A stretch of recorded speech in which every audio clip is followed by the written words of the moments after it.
I'm Lisa Brady.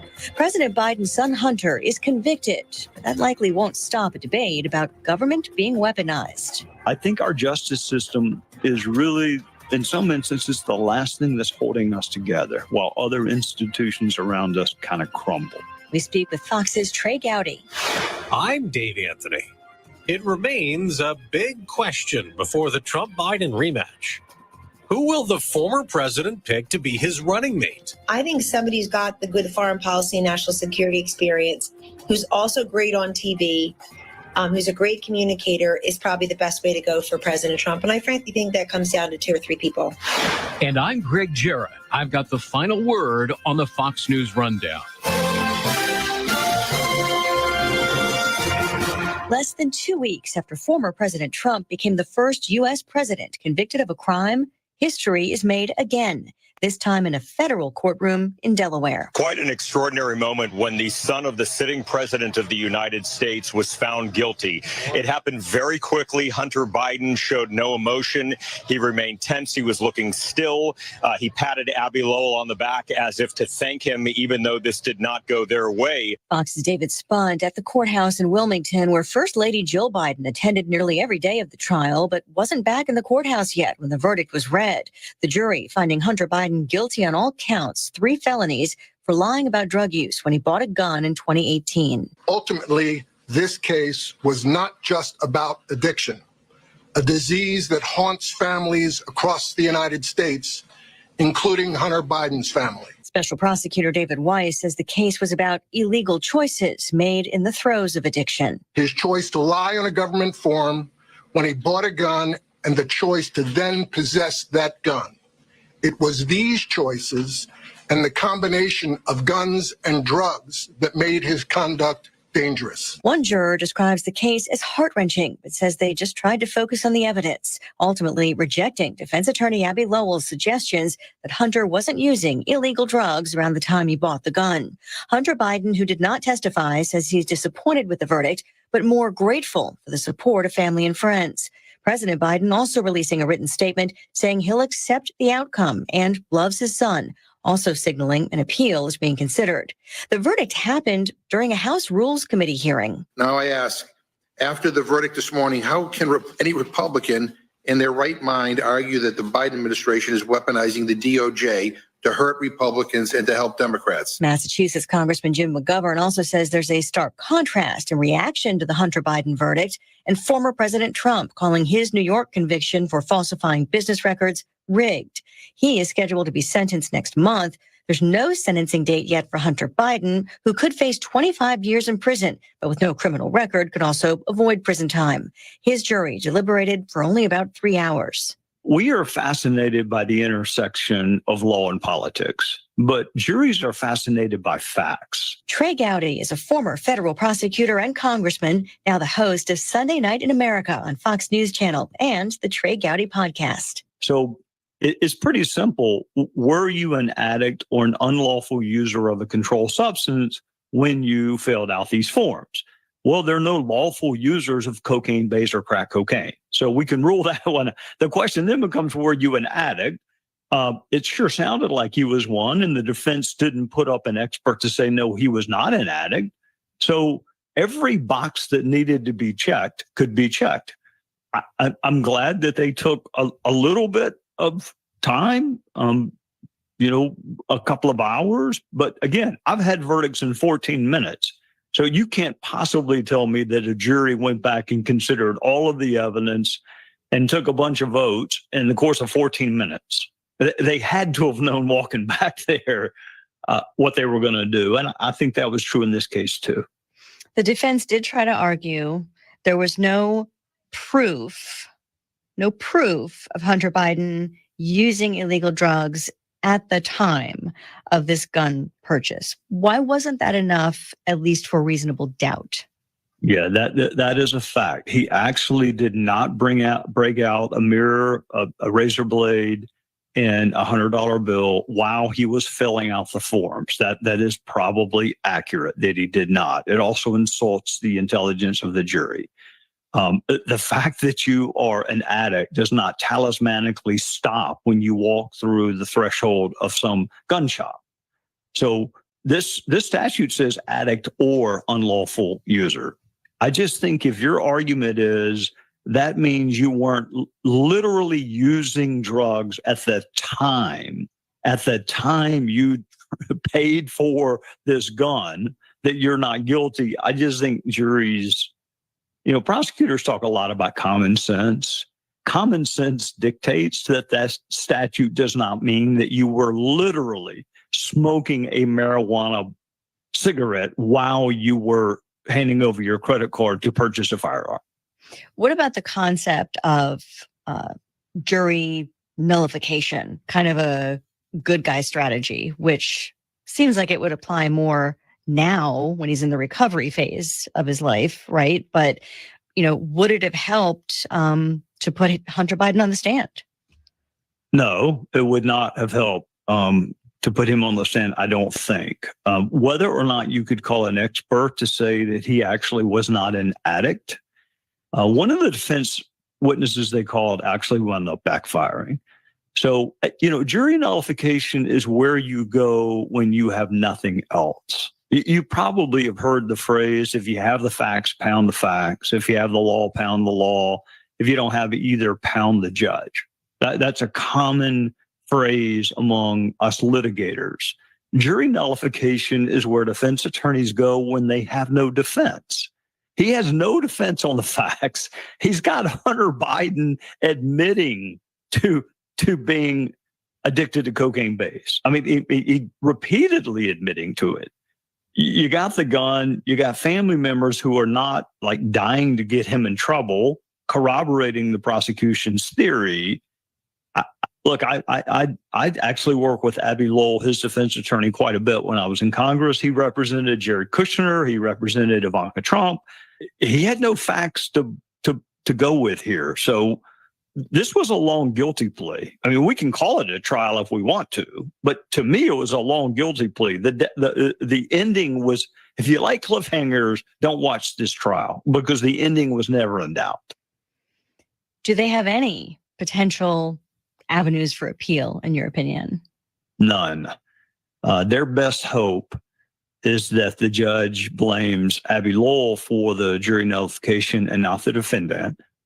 But, just to play the devil's advocate, because I enjoy doing it, I think the judge may very well look at the prosecutor and say, you know what, it wasn't that long ago that you brought a plea agreement in front of me that had no jail time for him. So you tell me what changed. Hunter Biden is facing a separate trial on tax charges in September. Those charges would have been part of the original plea deal that would have gotten rid of this gun case to begin with. Is that tax case just as tricky for the defense, which has essentially said, back taxes have already been paid? Yeah, that is a mitigation. That is not a defense. The reality is, if you have literally a calendar, you can prove this case. You have to pay your taxes by this date. So, I mean, there are very few things we can predict with certainty in life, but what day Christmas falls on would be one of them. What day tax day falls on would be another one of them. So literally, you need a calendar and you need the absence of a return.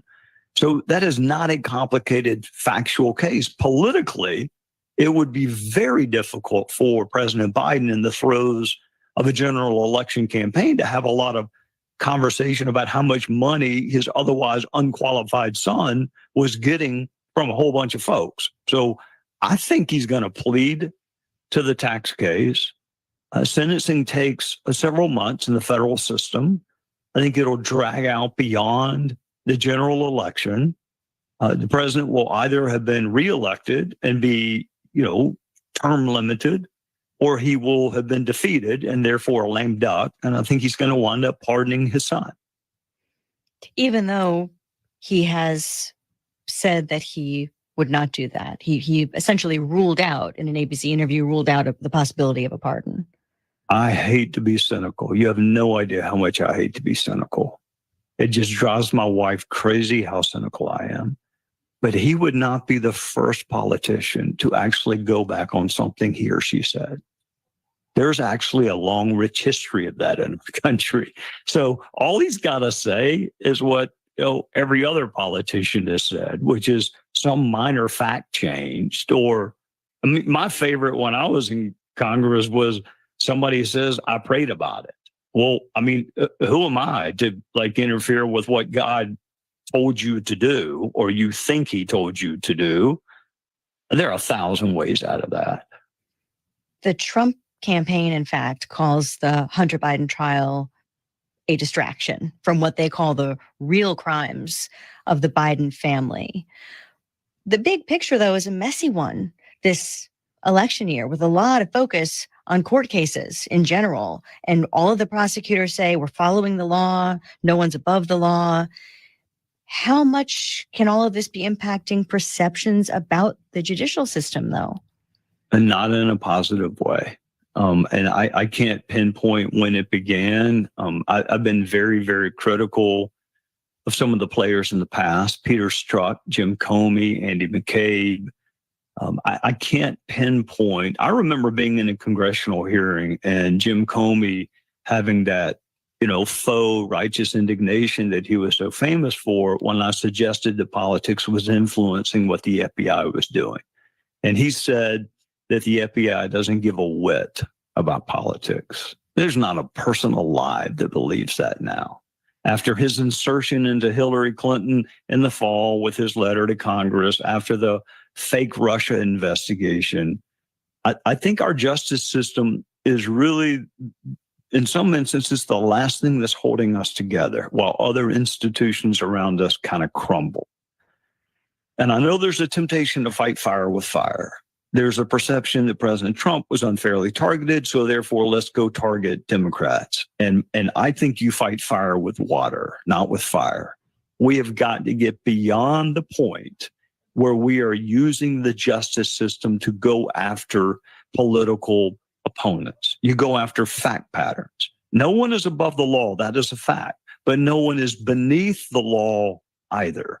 And you shouldn't be targeted because of your status, and you should not be rewarded because of your status. Lady Justice wears a blindfold. I wonder why that is.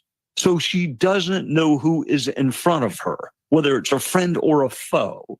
And until we get back to that, then we are going to continue to struggle with this perception/reality of a politicized justice system. You think we're about to enter a new phase of all of this with a potential debate about fairness in sentencing? Because we don't know yet what the former president and what Hunter Biden might be facing. I probably have more people on death row than most people that you talk about, that you talk to. And I have stood in the courtroom while more men were sentenced to life without parole than most people that you talk to. So I am not soft on crime. I don't think either one of these cases is an in custodial prison case. I think prisons should be reserved for people who are actually a threat to your physical health, well-being, safety. In other words, for violent offenders. Neither President Trump nor Hunter Biden has a criminal record. They're not recidivists. They're not career offenders. And I think if we had to do it all over again, President Trump wouldn't have been prosecuted at all because someone not named Trump would not have been prosecuted on this kind of manufactured misdemeanor. And I think Hunter Biden would have been in drug court. He would have admitted wrongdoing and was said, you know what, I want to go in drug court just to make sure I stay clean. And then you and I would not be having this conversation. There's plenty of real violent crime that you and I could be talking about. But neither one of these defendants is a threat to your personal safety. Trey Gowdy, host of Sunday Night in America and the Trey Gowdy podcast. Thank you very much for your time. Yes, ma'am. Thank you for having me. This is News Talk STL at 101.9, 94.1, and newstalkstl.com. Hi, I'm Henry Winkler. My eyes are very important to me. My eyes connect me with everything I love. I loved my late father-in-law dearly. He always lit up a room, but his vision dimmed with age. He had age-related macular degeneration, or AMD. And since partnering with Apellis, I've learned there's an advanced form of dry AMD called geographic atrophy, or GA. His struggle with vision loss made me want to help others know about GA's warning signs. For some, colors appear dull or washed out. For others, hazy or blurred vision make it hard to see details, like fine print on price tags. Many have trouble seeing in the dark, making driving at night difficult. GA gets worse over time and cannot be reversed. If you think you have GA, don't wait. Treatments are available. Ask a retina specialist about FDA-approved treatments for GA and go to GAWon'tWait.com. Getting quality employees to fill positions in your company is essential, but finding those people can be a major hassle, unless you use ZipRecruiter. ZipRecruiter makes finding quality people a breeze. And right now you can try it for free at ZipRecruiter.com/free. With ZipRecruiter, one click sends your job to hundreds of top job sites. But more than that, ZipRecruiter's advanced technology identifies the candidates with the skills you need, sends you a list of great matches to review, then actively invites them to apply for your job. And the results speak for themselves. 4 out of 5 employers who post on ZipRecruiter get a quality candidate within the first day. That's right, the first day. Now you can focus on your business and let ZipRecruiter do the work finding the best people for you. See for yourself. Experience the ease, efficiency, and power of ZipRecruiter for free. Just go to ZipRecruiter.com/free. That's ZipRecruiter.com/free. ZipRecruiter.com/ Columbo and Katie. Tuesday is usually Crane Durham Day, but Crane is out this week, so special guest Vic Porcelli joins us. Where does Vic stand politically? Is he a Trump guy? Nobody knows, but we're going to find out. Weekdays at 2 on News Talk STL. When you're approaching retirement, there are a lot of questions to answer. Do you have enough money to fund your income for life? How should you claim Social Security? And what's your plan for health care and long-term care? Hi, I'm Eric Robert, Director of Investments with the ClearPath Wealth Management Group at Stifel and host of On the Money Saturday mornings at 9 on News Talk STL 1019. Don't leave your retirement to chance. It's crucial to understand and address relevant risks before you retire. Our team can help you get organized, guide you through critical retirement decisions, and create an investment portfolio designed around your needs. To schedule your free retirement plan consultation, go to clearpathinvesting.com. That's clearpathinvesting.com. Or call us at 636-695-2650. That's clearpathinvesting.com or 636-695-2650. Stifel Nicholas and Company Incorporated, member SIPC and NYSE. Tim Jones and Chris Arps in the afternoon. Dr. Carol Swain. I had heard of Claudine Gay. During my final years at Princeton, I heard all about this brilliant Black student at Harvard, but I did not know that the brilliant Black student at Harvard was using my work for her dissertation. I have a year that I can pursue legal remedies. Good. Tim Jones and Chris Arps, weekdays at 4 on News Talk STL. Connor Roofing. You can count on Connor. Congratulations to the awesome team at Connor Roofing for earning the 2024 National Best of the Best Award for Customer Satisfaction. Connor Roofing has now won back-to-back honors because they do outstanding work in all types of roofing, storm damage restoration, siding, gutters, both residential and commercial. We chose Connor Roofing without telling the owners, Rob and Kathy Connor. Their customer reviews are some of the best in the country. Please read them. Visit ConnorRoofing.com and request an estimate. Connor Roofing. You can count on Connor. Always be clear where you get your conservative talk. The St. Louis Business Journal is now reporting that liberal billionaire George Soros is the largest shareholder of Odyssey, the parent company of KMOX and 97.1 Talk. Soros' maneuver raises critical questions about the future of media ownership and influence. Money and attention is power. And when he has the money and he controls what's on the radio stations, he's going to be able to control the minds, potentially hundreds of millions of Americans. St. Louis's trusted source and number one for conservative talk. This is News Talk STL. System and is putting our entire country at risk. with critical insight into the changes that need to happen in the Pentagon and America before it's too late. The War on Warriors by best-selling author Pete Hegseth. Order now at foxnewsbooks.com. providing a full picture of the news. You're listening to the Fox News Rundown. More up next. This is News Talk STL at 1019, 94.1 and newstalkstl.com. The Vic Porcelli Show. Can conservatives gain a tech advantage in the 2024 election? We'll find out when we talk to Real Patriot Games. Greg Phillips, Wednesday at 10:41. Weekday mornings at 9 on News Talk STL. Hello, this is Eric from Newstetter's Fine Jewelry. We are proud to be the first store to introduce the lab-grown diamond to our St. Louis family. We are the exclusive home of the trademarked Wow Diamond, which is the most perfectly cut and polished diamond you will ever experience. When our customers see them, they just exclaim, wow. This is a diamond that will sparkle from across the room. These beautiful diamonds come in every size and shape to perfectly fit your needs. Let us educate you on these at wowdiamonds.com. Looking to get a new carpet, hardwood, or tile installed quickly and efficiently in your home? Look no further than Michael's Flooring Outlet. Michael's Flooring Outlet is a family-owned and operated business with a 30-year history of offering a diverse array of high-quality options in flooring. My parents and in-laws used Michael's to rip up their old carpet and replace it. They are both happy with the product and installation from Michael's. You can shop at one of their 3 locations in Creve Coeur, Darting Prairie, or St. Peter's, or you can check them out at igotfloored.com. That's igotfloored.com. Are you tired of hard chlorinated water drying your skin out, tasting bad, and ruining your fixtures? Jones Air and Water Treatment has a solution to this pollution. Our Hydratech H2O leaves you with great tasting, soft water at all fixtures in your home with one unit. Call Jones Air and Water at 636-899-1040 or visit us on the web at joneswater.com. You can be a filter or buy a filter. Jones Air and Water, 636-899-1040 or joneswater.com on the web. Call us now. Hey, Tony Colombo here for Gutter Pros. When Christine and I bought our new house, we knew the gutters were an issue, and after meeting the Gutter Pros team, we knew that they were right for us.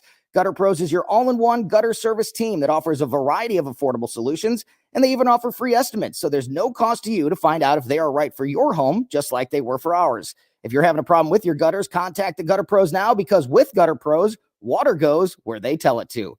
Call them at 314-656-7195 or visit gutterpros.com. The O'Reilly Update, brought to you by Seavers JCB. Visit them at their St. Peter's location.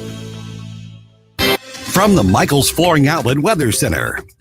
I'm First Alert 4 Chief Meteorologist Steve Templeton. Getting hotter over the next few days. It starts off nice on Wednesday morning, a low of 64, but it heats up quickly, a high of 92 under mostly sunny skies. A little bit more humid, so heat index around 93 Wednesday. Thursday is a toasty, steamy day. 96 for the high under mostly sunny skies. Heat index peaking near 100. And while it's dry much of the day, late evening and nighttime, we'll have to watch for a few storms. An isolated strong storm not out of the question Thursday night. That's the latest from the First Alert 4 Weather Center. I'm Chief Meteorologist Steve Templeton. I heard the call to serve, so I answered. I earned a title and discovered my purpose. I found belonging, an unbreakable bond with my fellow Marines. We fought to overcome adversity together in defense of our nation and its people. I've lived a full life, rich with meaning. And even though I no longer wear the uniform, I am still a Marine. My service has come full circle. I will always look after those around me. I will always uplift and support my country and my community. Because that is the promise I made.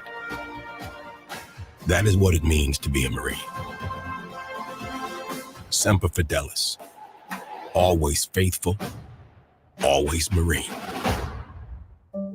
The future depends on teachers. Every day, teachers are shaping our tomorrows, starting their students on journeys that will change the course of history. Right now, in a classroom somewhere in the United States, there's a teacher inspiring a future scientist who will make preventing pandemics through life's work, sharpening the mind of an aspiring environmentalist who will help combat climate change, and generating possibilities for a student who will become the first in their family to graduate college. It all starts with teachers who meet challenges with creativity, who reinvent education for the future, who work towards a school system that lifts up every child regardless of race, income, or zip code, and who enable the full potential of our students, our communities, and our country. Explore a career that leaves a legacy you can be proud of. Shape the future. Teach.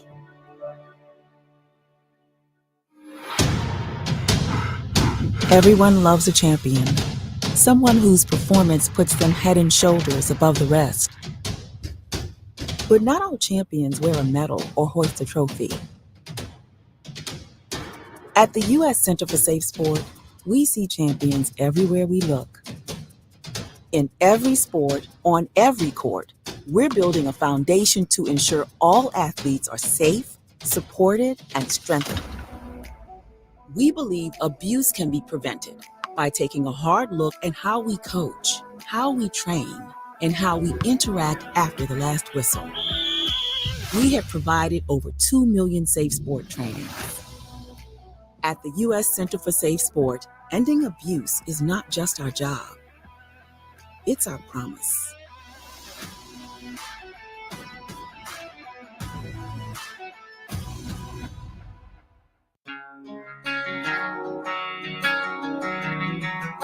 Watch us on our live stream using Rumble, Facebook, and Twitter.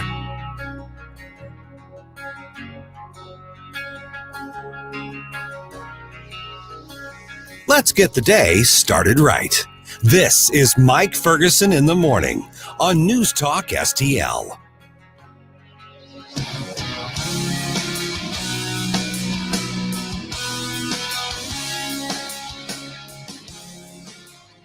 Okay, the jury comes back guilty.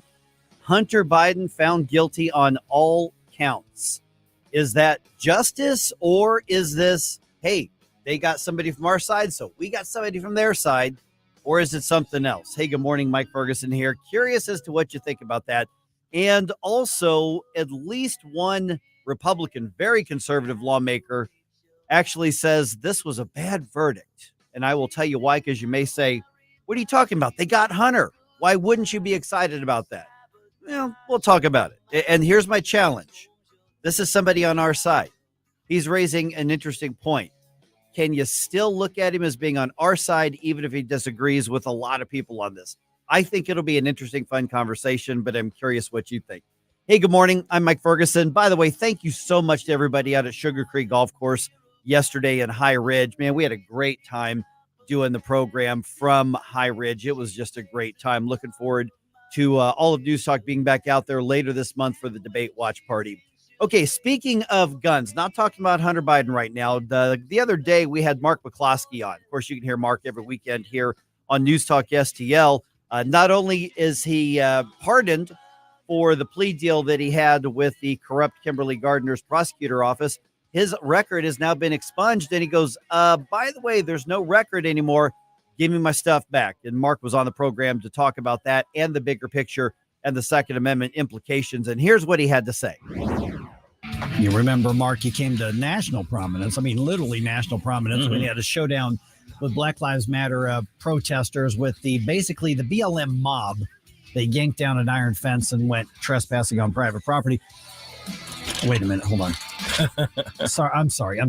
I'm told by the local media that what Mark and Patricia did was point guns at racial injustice protesters. Oh, I got that all wrong. Okay. That's what happened. See, that's a whole different thing. Right? It wasn't a mob that ripped down an iron fence and then went marching through private property. It was racial injustice protesters. Right. Boy, I'm glad you clarified that. Thank you. That's what the local media is for here, to keep people like me in check. Yeah, keep us honest.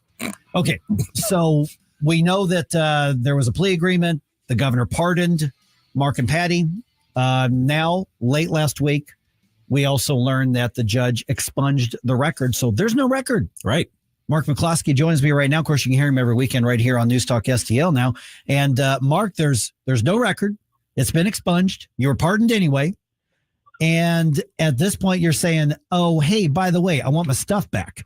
So what is it that they still have at this point? Is it just the guns that were in the picture that we've all seen, or is there anything in addition to that? Yeah, well, free at last, thank God in heaven, free at last.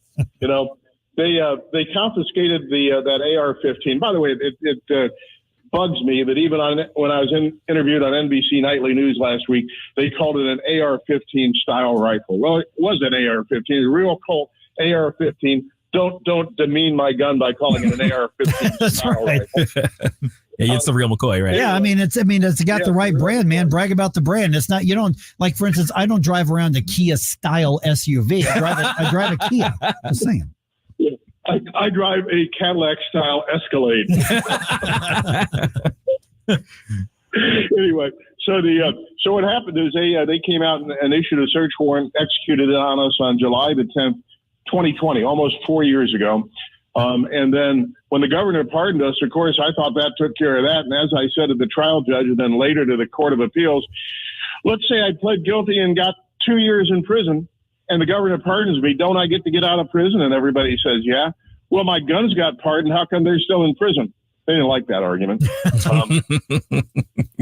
Good morning, Mark. Go ahead. I'm sorry. We thought we'd go expungement because under the expungement statute, it says that once the expungement is granted, it is if the underlying event never happened. Well, if the underlying event never happened, then I've never been charged. I've never been arrested. I've never been convicted. I've never pled guilty. And so why the heck are my guns still sitting downtown instead of downstairs? Good morning, Mark. 854 here. So where exactly are your guns, if you know, and who has the authority to control their location right now? Well, as lawyers say, upon information and belief, the city sheriff has got the Bryco pistol, and the city police have got my Colt AR-15. Okay, so as far as who's got. Yeah, I was going to say, let me jump in real quick. I mean, I hate to ask this question. Do we know that those guns still exist, or because Kimberly Gardner was in charge at the time? I mean, do we know that they still actually have them? Well, they claim they do, and I had an agreement with the city councilor's office that they would be preserved pending the outcome of the expungement action. And so I sent her a letter, Wednesday afternoon, as soon as I learned that I'd been expunged, saying, in effect, and maybe verbatim, well, now that we've been expunged, are you ready to cough up the guns, or you want to have another 2 years fight over this? And, of course, you and I, and citizens of the city of St. Louis, are paying for this. And how much taxpayer money do they want to spend just to keep my two little guns away from me? If we were talking cars or potatoes or fence posts, we wouldn't be having this argument. It's just that the city of St. Louis hates the concept of citizens being able to defend themselves. Have you heard back from them yet? Nope. And I filed the lawsuit the next day, the new action in Replevin, to get them back. We'll see. After the governor's pardon, the way the Court of Appeals framed it, their excuse for not getting me the guns back was they said that although the governor's pardon obliterated the conviction, it didn't remove the guilt, whatever kind of sense that makes, and that therefore we have to honor the terms of the plea agreement. But the plea agreement also had us not getting convicted of felonies, but being able to plead to misdemeanors. That made no sense to me whatsoever. But now, by virtue of law, I've never, like I said, been charged with anything, never been convicted of anything, never pled guilty to anything. So they've got my property at 2 locations downtown, and they've got no excuse for hanging on to it. We are visiting with Mark McCloskey. Of course, you can hear him every weekend right here on News Talk STL. Okay, so you filed the lawsuit, like you said, at this point, and then obviously I'm sure that there's going to be some kind of response. But, I mean, they could respond by just saying, okay, come pick up your weapons, come pick up your property would be the best way to say it. They could just do that, and that would be the end of it, right? That would make the most sense, and I don't know why they would not do that at this point, other than the political importance of making sure that we never prevail in the end. As I say on a daily basis, the only unforgivable crime in America today is standing up against the left. And they never forgive and they never forget, because their goal is to disarm and destroy, not to be reasonable. Okay, now I want to clarify something we just talked about here. You mentioned that these are in the property, or in the custody, I should say, one of the sheriff and another different office. With Kimberly Gardner out of the picture now, who's actually got the authority to say, yes, give him back his property? Is this the court? Is this the circuit attorney's office? Is this the sheriff? Who is it that's going to be pressured with a yes or no? Yes, we're going to give the property back, or no, we're not. And then we're just going to lose in court later on and give the property back anyway. Yeah, I think that now falls on the shoulders of the city councilor's office. And Abby Duncan is a assistant city councilor that's on this case. I did not bring the action against the circuit attorney's office this time because, like I did last time, I sued the circuit attorney's office. I sued the city for the Metropolitan Police Department, and I sued the sheriff's department. Here's a fun thing, right? Who serves service? The sheriff serves, summons. So I had to send out to Sheriff Vernon Betts a summons to have him serve on Sheriff Vernon Betts. That's always fun. That's fun. I hope they could find him. Well, I digress, but one time many years ago, I had another action against the police department, and it took me about a year to get him served. And finally, after going down about 4 times, the chief judge then took the summons from me, put it under the blotter on his desk, and said, maybe the city will appear voluntarily, and if they don't by 4 o'clock, I'll have this served by my deputy. Guess what? They showed up. Yeah, it's funny how that works. Mm-hmm. So basically, you're just being a conservative troublemaker in the city of St. Louis, Mark, is what I'm hearing. Well, I got to tell you that I'm a firm believer in civil rights. I'm a firm believer in my civil rights, including my Second Amendment rights. And in the city of St. Louis, like in all these George Soros-funded prosecutor areas, the counselor's office, the circuit attorney's office, the DA views their job as protecting criminals and prosecuting or persecuting honest citizens.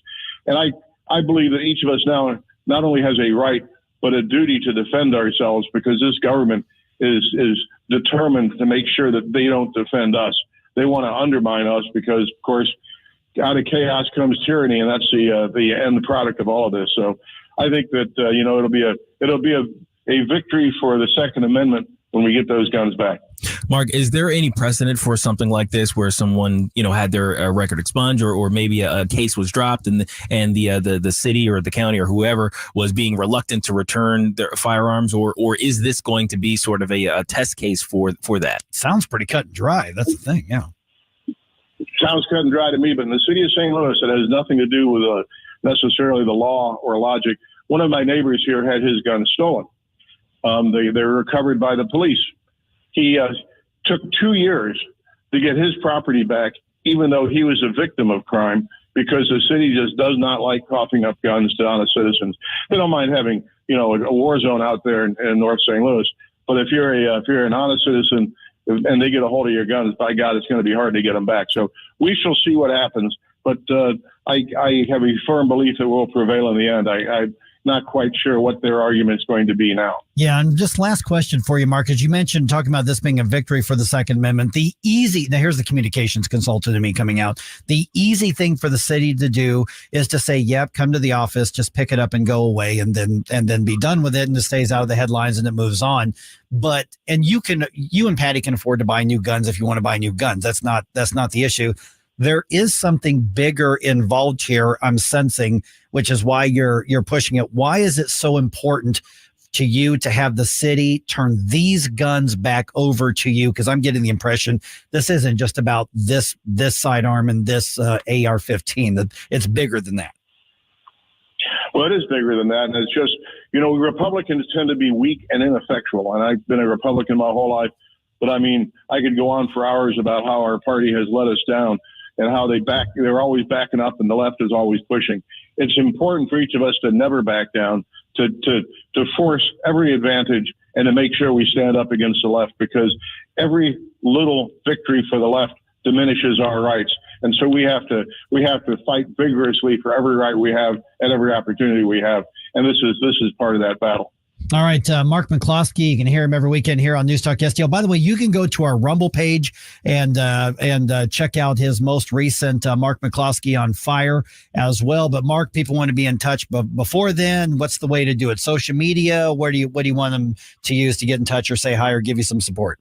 Yeah, on X, it's at McCloskey USA. On Facebook, it's McCloskey Mo. I give everybody, it's on all my cards, my phone number. They can call me directly. My office number is 314-721-4000. And by the way, we're still practicing law, contrary to what Google says. If you Google my name right now, it says, according to Wikipedia, Mark McCloskey is a former personal injury lawyer. Well, nobody told me I retired.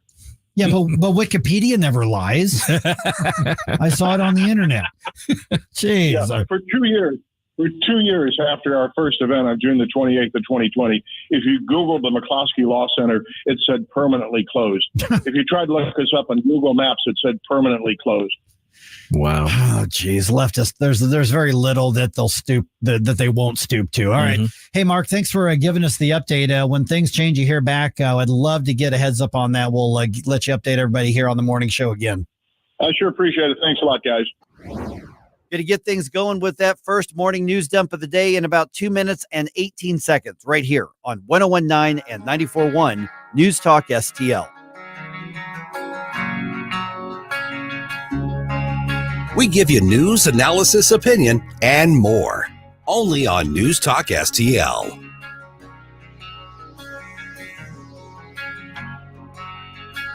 Get up, St. Louis. It's Mike Ferguson in the morning.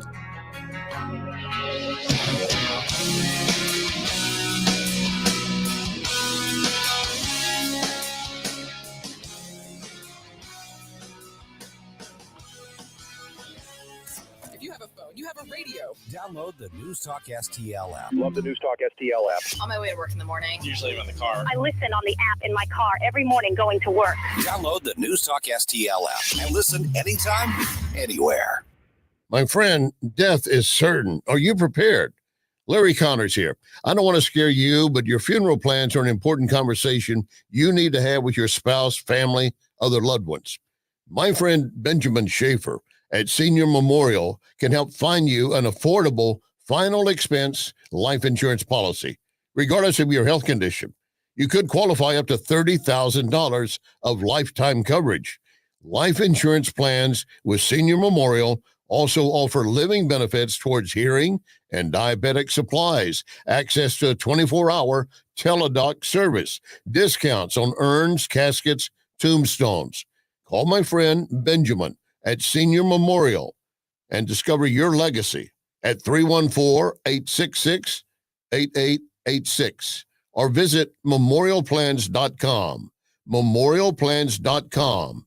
Senior Memorial Heritage Protection. Greece is cheap, but the airfare costs a fortune. Paris? Not much closer, and again, airfare... What about Puerto Vallarta? Let's face it, flying anywhere is just too expensive. Wait, what's this? Low-cost airlines. With one call to low-cost airlines, you'll drastically slash your travel costs. We're talking insanely low airline prices to any of your favorite destinations. Where would you like to go? London, Rome, Costa Rica, Australia? Wow, that's cheap. So why wait? Call now to learn how crazy cheap it is to fly anywhere in the U.S. or international. Our prices are so low, we can't publish them. The only way to get them is to call to instantly hear the most amazing best deals on airline travel. It's that easy. So call now and start packing. 800-515-2397. 800-515-2397. 800-515-2397. That's 800-515-2397. The Missouri Army National Guard can help you get the education you need to land the career you've always wanted. The Guard will pay up to 100% of your tuition for up to 39 credit hours per academic year at 90 colleges and tech schools across the state. You're eligible as soon as you enlist.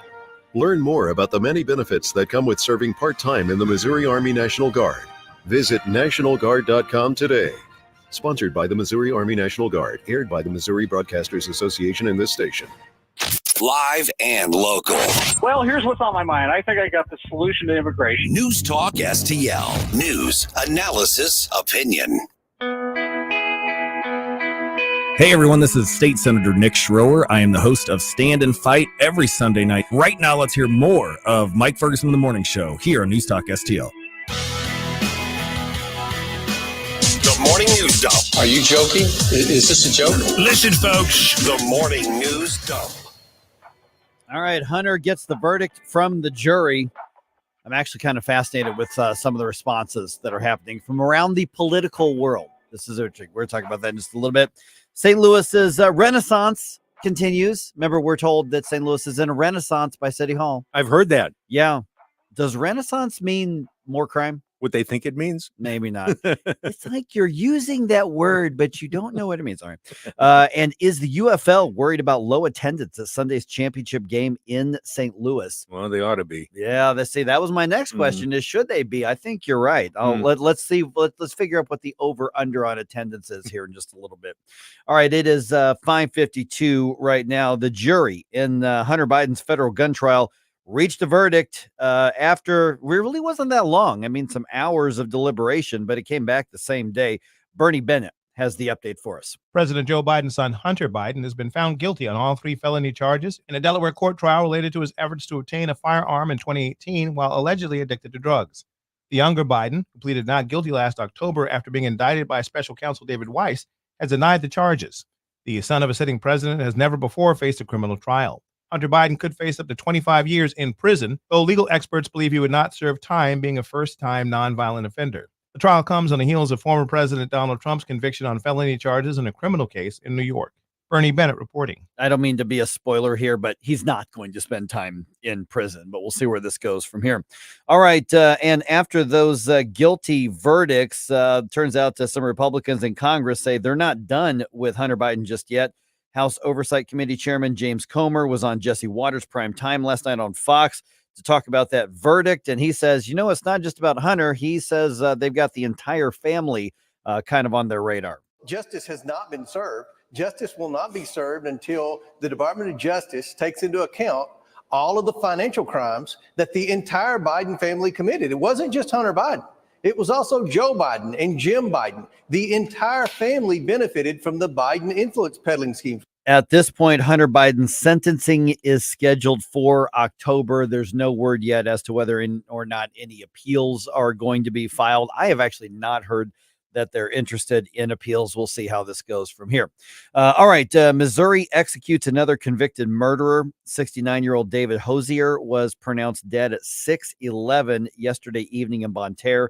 He was convicted of the 2009 murders of his former girlfriend, Angela Gilpin, and her husband, Rodney Gilpin. Investigators say the killings happened after she broke off the affair and then returned to her husband. So just an ugly situation all the way around, obviously. All right. Last week, we told you about dozens of car break-ins that happened in the Shaw neighborhood. Remember all of that? Shaw neighborhood? Yeah. Well, now it turns out it's the Hill. St. Louis police say dozens of break-ins happened over the past 2 weekends there. The exact number of cars that were hit is not known, though, because police are acknowledging some people not even bothering to call in with the report. They're just trying to deal with it. So police are openly admitting some people aren't even calling us. That is how used people are to these car break-ins all over the city. But I'm guessing they knew a little bit about what happened. It's happened over the last 2 weekends, and nobody said anything to anybody. Yeah, that's weird. Now it's in the news, and it's over the course of 2, and it looks like it's systematic. Mm-hmm. They're just going in and boom, boom, boom, boom, boom, right down the line there. And it was interesting in the news story I was writing, or one of the news stories I was reading about it. They were talking about some of the things that the thieves got, debit cards and luxury clothing. I'm like, listen, if you are in the city of St. Louis, do not leave anything of value in your vehicle. If your vehicle is not locked up in your garage, you just cannot do it. I don't care if you're parked on the street near Lindell. Don't do it. Definitely not. Oh, don't. My goodness. Yeah. So, but remember, the mayor tells us that the city's in a renaissance right now. So forget that. Remember, renaissance. Smash. All right. Let's see here. The UFL, and I'm going to talk about this a little bit more. 6:05 here. The UFL announces cheap seats for Sunday's championship game at the Dome. The package that they're offering, and I got the note on this yesterday from the team. The package is for 4 tickets in the 300 level for $60. Are they calling it a Father's Day special? They are calling it a family section. Oh, okay. Yeah. So kind of there, but 300 level. So we're not even talking the highest upper level there. There's a section there. 4 tickets, $60, $15 each. I don't know which part of the 300 ring that it is. The Birmingham Stallions play the San Antonio Brahmas at 4 p.m. on Sunday. Those tickets are at theufl.com. There is a catch. The catch is that those tickets cannot be resold. So if you buy the cheap seats, you can't go on, Ticket Hub or any of those and resell them. So you buy them, they're yours. That's it. So, but at 6:05, I want to talk about, because the first thing I thought when I got that message from the league and from the Battlehawks was, I think they're worried about attendance for Sunday. Most definitely. And I think they probably should be. But I have a suggestion for Battlehawks fans on this. So let's do that at 6:05. Okay. The Cardinals took a loss in their first game of the series against the Pirates last night. Miles Michaelis had a no-hitter going into the 7th inning. He was dealing. And the final score was 2-1. By the way, if your team scores 2 runs, you should win the game. Yeah. But no, 2-1. And, if your pitcher only gives up 2 runs, I should say, you should be winning the game. That bumps the Bucks up to 2nd place in the division, 1 half game ahead of the Reds, Cubs, and Redbirds, who are all tied for 3rd, or if you prefer, all tied for last place, however you see it. Game 2 of the series starts at 6:45 this evening. Sonny Gray going to be on the mound for this one. He still has one of the best ERAs in the National League.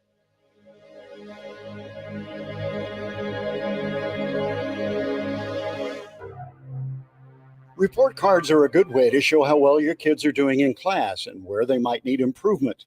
We at the Show Me Institute believe schools should get grades too, so parents can see how their child's school compares to others.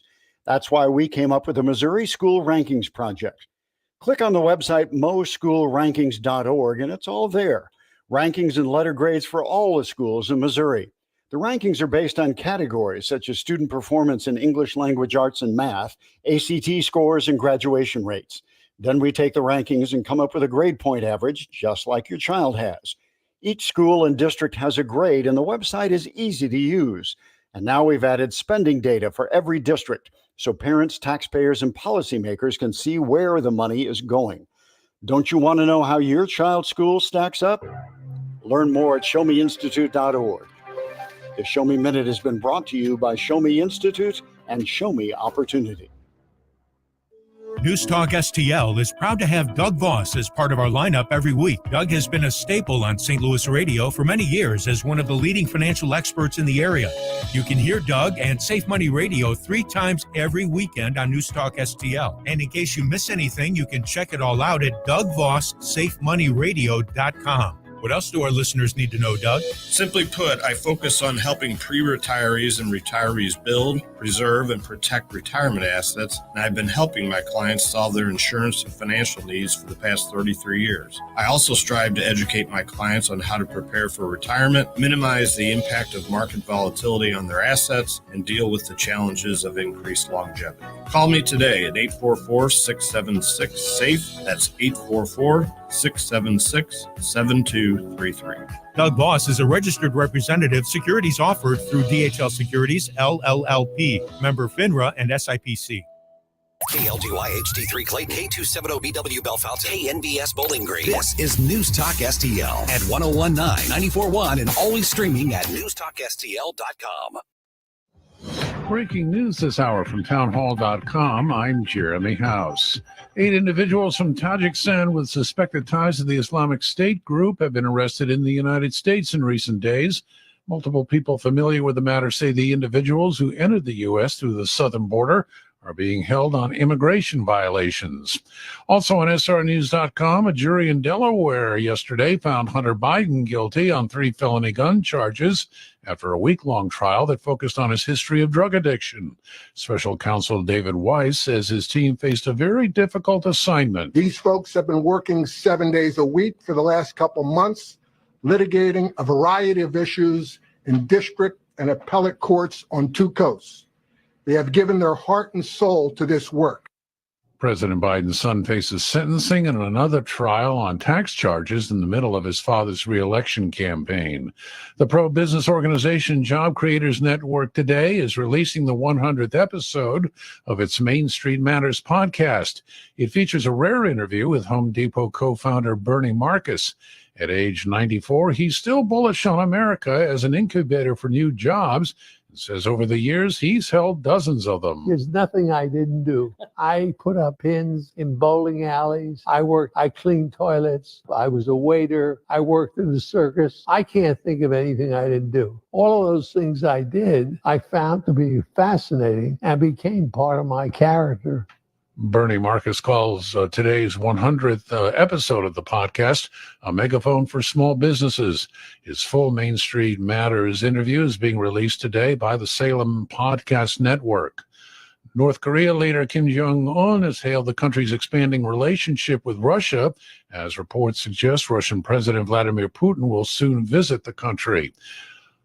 More on these stories at Town Hall. The words you are about to hear are taken from letters sent in by members of the Trinity Debt Management Program. Dear Trinity, today I'm making my final credit card payment. Before I came to you, I was in a constant state of anxiety and panic, but now there is hope for my family's financial future. Working with Trinity made me understand that I'm not alone. You really do help people. Your kindness will never be forgotten. Without Trinity's support, I would not have achieved my lifelong goal of becoming debt-free. We saved a lot on interest and penalties, of course, but the reward was the gift of human kindness. Trinity has carried me through a very difficult time in my life. You're amazing. I used to feel so anxious and hopeless. Now I feel grace and peace. God bless Trinity as you continue to help others become debt-free. If credit card debt has you down, call Trinity at 1-800-990-6976. That's 1-800-990-6976. From the Michaels Flooring Outlet Weather Center.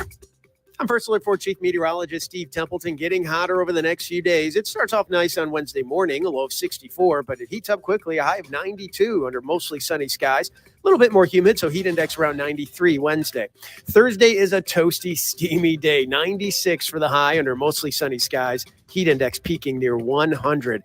And while it's dry much of the day, late evening and nighttime, we'll have to watch for a few storms. An isolated strong storm not out of the question Thursday night. That's the latest from the First Alert 4 Weather Center. I'm Chief Meteorologist Steve Templeton.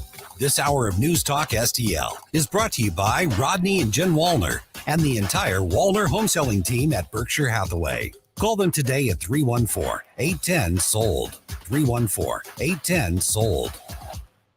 Caring for a loved one is stressful. It's an emotional time, and we want our loved ones to get the quality of care they deserve. But the cost of long-term care is expensive. In the St. Louis area, it could be $60,000, $70,000, or even over $100,000. Can your savings handle this added expense? Fortunately, News Talk STL listeners have an expert right here. Financial strategist Chris Cooper of Serenity Wealth Management shows families tax-efficient strategies to fund care needs. Whether planning in advance, have health concerns, or living in a care community today, solutions exist to fund the quality of care you deserve. Hi, I'm Chris Cooper, and I'd love to send you a free copy of my new book. You'll learn about strategies to empower you and your family, protect your savings, and make sure your loved ones get the quality of care they deserve. Visit SerenityLTC.com. That's SerenityLTC.com. Investment advice offered through Fortis Capital Advisors. Tim Jones and Chris Arps in the afternoon. The Hunter Biden guilty verdict with Zach Smith at the Heritage Foundation at 4:20. At 5:20, candidate for governor, freedom fighter, Bill Eigel. Tim Jones and Chris Arps. Weekdays at 4 on News Talk STL. Mike Ferguson. Just because you're offended, it doesn't mean you're right. Gabe Pfeiffer. I love Jesus. He was my superhero. Twitter is like being able to read every toilet wall in the world. Mike Ferguson in the morning on News Talk STL. This is your cousin. Good morning to the people of St. Louis. Is the UFO worried about having enough fans show up on Sunday to make a good showing? I guarantee they are. I think so too. And I am not dissing the UFO. Well, I get the situation. Yeah. It kind of is what it is. But I have a suggestion for the Battlehawks fans here who are obviously disappointed that, the team's not in there. Yeah, it's a huge letdown. Massive letdown. Oh, yeah. Real quick, before we get into it here in a couple minutes, what do you think the over-under is on attendance? 12. Well, okay, so you're lower than I thought. 12K? 12. No, 12 people. 12 people. I mean, there's more people than that on the field if you count the players. Oh my gosh. So be thinking about that. We'll Yeah. come back. What do you think the over-under is on how many people are going to be there? And by the way, if you are going to be there, let's send me a note on social media or send any of us a note on social media. It is 606. Gabe's here. Stell's here. My name is Mike. All right, just ahead here. Hours after his son is convicted on a gun crime charge, Joe Biden makes it clear that gun control is going to be a big part of his campaign. I will explain at 6:20. How about some hunter control? Maybe he'd be better off with some hunter control than some gun control. Yeah, All right. probably. Hey, quick note. Thank you to Sugar Creek Golf Course, to the people of High Ridge, Jefferson County in general. We did the show yesterday from Sugar Creek, and I got to tell you, first and foremost, I had a blast. Secondly, I found it fascinating because there are some really clear differences of opinions within the conservatives and GOP in Jefferson County. Frankly, a little bit of tension with between some of the people there. But thirdly, I had so much fun. Got to meet so many of you. And Gabe, I think you feel the same way. It was quite amazing. I really appreciated the warm reception we got down there. We got our own little VIP room. That's right. In there with pictures of us on the wall and all that stuff. But most of all, just meeting so many people down there, so many red folks. That's right. Down in Jeffco, and just the energy in the room was palpable, and I really appreciated it. Yeah. So Dwayne and Christine from Sugar Creek Golf Course, such great hosts, and I was really, really happy to do that. Stay tuned. I know that's trivial and cliche. You're not supposed to say that anymore. But there is another Mike Ferguson in the Morning Show on location coming within the next few weeks. Hitting the road again. Yeah, we'll have some details on that probably within a week or so. But we're going to go to a different part of the area. So if you would like to have us come out and do the morning show in your neck of the woods, and you've got an establishment somewhere that would have some fun having the radio show out there, email me. Mike, M-I-K-E, at newstalkstl.com, and we'll see if we can't make that happen. Or if you even want to be an advocate for us at one of your favorite places, right. just go and tell them, hey, have you ever thought about? Yeah. And bring us up. A lot of people showed up yesterday. It was a lot of people. At one point, a constant influx of people. Yeah, because we're doing the papers and we're doing all of my notes and everything, and our boss is like, okay, this person's here, and we're rearranging stuff. And at one point, I look up and they've got this really cool cafe there in the in the lounge clubhouse, area, in the clubhouse, area, the golf clubhouse. And I looked up and every single table was full of people enjoying the breakfast, having coffee, and just kind of hanging out with us while we were doing the show. I'm like, that was awesome. It was that pretty cool. So much fun. So much fun. All right, championship game coming to St. Louis this Sunday, which, we announced that months ago that St. Louis got that championship game because St. Louis shows up to the Battlehawks games. Yes. 30,000+ per game. At one point, it was over 40,000 per the games. Set records. Without a doubt. And of course, unfortunately, Battlehawks are not in the championship game. It's going to be the Birmingham Stallions. It's going to be the Birmingham Stallions and the San Antonio Brahmas. Right. Are going to be in the game. And I get this email from the team. I mean, it's the press release email. It's not like they sent one directly to me. Sure. But it was the press release, and they've designated part of the 300 level.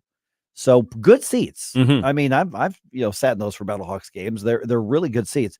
And it's a family pack, 4 tickets for $60. So $15 per seat for their championship game. That's pretty good prices there. It's kind of ridiculous, actually. But you know what that tells me? Yes, and it tells me the same, that they're trying. They're worried about attendance, and they're trying to do the best that they can to make sure that those seats are filled. Right, because I think they were counting on St. Louis is going to show up for this championship game. Now, I also think that when they made that decision and announced it, that they thought there was a pretty good chance St. Louis was going to be in the championship game. If the Battlehawks had made it to the championship game, they might have legit sold out the dome. Yes, I believe that. It's especially, when I relooked at the time you mentioned, it was a 4:00 game start. Because I was expecting like a prime time game, 6 or 7 o'clock, something like that. But a 4:00 game, that means, this time of year, you may actually get home and it's not dark yet. It's still daylight. It's still daylight. So I had actually reconsidered. It's like, should I go? Because it is the first, is the inaugural championship game of the UFL. So I was wondering, maybe I should just go out of solidarity for the UFL in general. But it wouldn't have been a night game, really, like you were saying. And it wouldn't have been a night game. I mean, so I think that's what they were banking on. But it was also, which is really cool of the United Football League, to say, St. Louis, you earned it. True. You get this. That was kind of necessary. Actually. Yeah, you were there. There was really nowhere else they could do. So here's the thing, is that Birmingham, which is the best team in the league, 10-1 right now, including the playoff games, they struggle to get 10,000 people at their home games. Yeah. San Antonio, between 7 and 11,000, generally speaking, at their home games. Okay, they're a long way from home. Quite. If you had every single one of the people who, on average, at each of these teams' home games, it's still 2/3 of what the Battlehawks draw to any game. Yeah. And they're not going to travel that much. No. I think that the UFL is concerned that I think there's going to be less than 20,000 people at this game. I would agree. Yeah, maybe far less. I think so. Yeah. I'm actually thinking 10. Yeah, that could be. Now, I actually know a few friends who are like, yeah, I'm taking my dad to the game. We bought tickets. Battlehawks aren't going to be there, but we're going to go anyway. Great. Yeah. That's cool. That's great. Here's my suggestion, guys. Tell me what you think about this. If you're going to go, you're not a Brahmas fan, you're not a Stallions fan. I don't know if you necessarily have to pick a team. You can just go and enjoy the game. Wear your Battlehawks blue. That's what I was thinking. Like, when I imagined myself going to the game, I was like, I think I'd still wear my Battlehawks blue. Right. Here's why I say that, because when you look around the stadium, and if you see that a whole lot of blue is there, a whole lot of Battlehawks, what you're reminding the UFL is, if this league succeeds, it is because of St. Louis. Right. It is because we are floating the league for everybody else. And it's also, I think, should be a message to every other city that has a UFL team that says, listen, St. Louisans are showing up, even if our team's not there. And I don't know that there'll be that many people there. I mean, honestly, I'm not going to the game. I mean, if somebody hands me a free ticket, maybe, but I'm not. I'm just not. But I'll watch it. I'll watch the game. I'm not against, but I'm saying is that, St. Louis set the bar so high. These other cities, if they value having their pro sports team, if they value having spring professional football, they need to be at the darn games. Yes. They need to step up. Yeah. And St. Louis did. St. Louis was rewarded with a championship game. And I remember we were thinking, hey, a full dome for this game, that's great. It's like a one-time, massive concert or whatever. It's not going to be the end all be all to, for the city or for downtown or for the hotels or anything. But the UFL, I think, when they put that out there, the week of the championship game, they're looking to get butts and seats. Yes, absolutely. Because the other tough spot that they're in, and we forget about this, is you have to figure out your staffing for that day. Yeah. You got to figure out concession stands. You got to figure out ushers and folks taking tickets all the way down the line, up and down the line. You got to try to figure out how many employees you need to bring in and how many you have to tell, sorry, we don't need you. Right. How much food you got to prep. Yes. Right. Yeah. Yep. And also, what's it going to look like on national television? Right. Yeah. Each one of those shots. Now, something I've noticed in terms of the shots, just speaking specifically about that, when they put their little highlight reel together for the UFL season, and you see all the other teams and, these big plays in the end zone and things like that, they are very tight shots. Yes. They are very, there's not a lot of headroom for you to see over the players' heads into the stands of what's happening. And on the occasion, you get one of those shots kind of from it's a low angle, it's kind of looking up at them. On occasion, it doesn't look good because the stands are empty. You got like five people, like a little family, just sitting over in the corner, cheering on that big play in the end zone, and it doesn't look great. So I think the optics of this are just as important as anything else to the UFL, to the league. Yeah, and I hope they do well. I hope they get a really good turnout. I hope it does well. And I hope they continue as a league. Yeah, I mean, and if they do, every other team in the league can thank St. Louis for that. Absolutely. They've had good ratings. I mean, the 2 championship games, the conference championship games, the one with the Battlehawks had like 1.2 million people watch it. All right. The other one had about 1 million. people watch it between the Panthers and the Stallions. So not bad. Yeah. Not bad. It's never going to be NFL numbers, but they're not trying to be the NFL. Right. So they do want to grow the league. I mean, Coach Anthony Beck was on this program a number of times. And at one point, he told us, he said they would love to grow the league, add teams, and eventually sell off the teams as franchises the way the NFL does and the NBA does and Major League Baseball does, et cetera, and grow to that point and have an established high level of spring football. If that happens, it's because the St. Louis region made it happen. Yes. St. Louis needs to make some appointments at chiropractors from having to carry the entire league on our backs. That's right. I mean, it's not like in Michigan where you get 5,000 people out to a game. Yeah. They have Ford Field out there where the home of the Detroit Tigers and 5,000 people. Lions. I'm sorry. Lions. Ford Field's same city. Yeah. But Lions. Different field. Cats. The cats. Yeah, the cat. And so they're, and they have 5,000 or 6,000 people for a professional game. Mm-hmm. So if every team done that, if the Battlehawks had the same thing, I don't think they'd be coming back next year. But St. Louis is showing that it can be done. Mm-hmm. And Birmingham. I mean, what else is going on in Birmingham? Yeah, seriously. What else do you have to do? Go to the game. It's like, what's wrong with you guys? Yeah, would you like football? It's Alabama. It's you love It's a football, football state, right? Yeah. I mean, St. Louis is a baseball city, right? And we still put 35, 38, 40,000 people out at the games. Mm-hmm. So if you're going to go to the game, my suggestion, wear your Battlehawks blue, because if there's as much blue as there are, the other team colors there, then that's going to, I think, send a message to the other teams, the other cities, and definitely to the UFL. Yep. Now, and really, Texas is a football state too. Oh, that's true. Just in general. That's true. Yeah. Friday Night Lights and everything else that go on down there. They love their football, all the way down to the Pee Wee leagues. They get really serious about that little Pee Wee league football. I don't know if you've seen some of these videos. You ever read the book Friday Night Lights? Mm-mm. I read that in a sociology class in college. Friday Night Lights. Sociology. There's actually makes sense. It is. Makes sense. It's a whole culture. It's a fascinating book. Mm-hmm. And there have been reality series done on kids football and it's insane down there. But I don't think that Birmingham or San Antonio is going to travel well up here. No, I don't think so either. Yeah. The only way they're going to have a really respectable turnout is if Battlehawks fans show up, and the Battlehawks aren't at the game. So I'm not going to. I get it. I mean, I'm not planning to go. I'll watch it. I'll watch the game. Oh, I'm definitely going to watch. Yeah. Now, who you rooting for? Who you got? I've heard suggestions that you're supposed to go with your conference champion. So it's an. It would be San Antonio. It would be San Antonio. They beat us. But they beat us, though. I mean, that's the other thing. Or you say, hey, we only lost because we played the champions. That's true. That's usually the way it is in baseball. You Yeah. cheer for the team from your division. Yeah. Mm-hmm.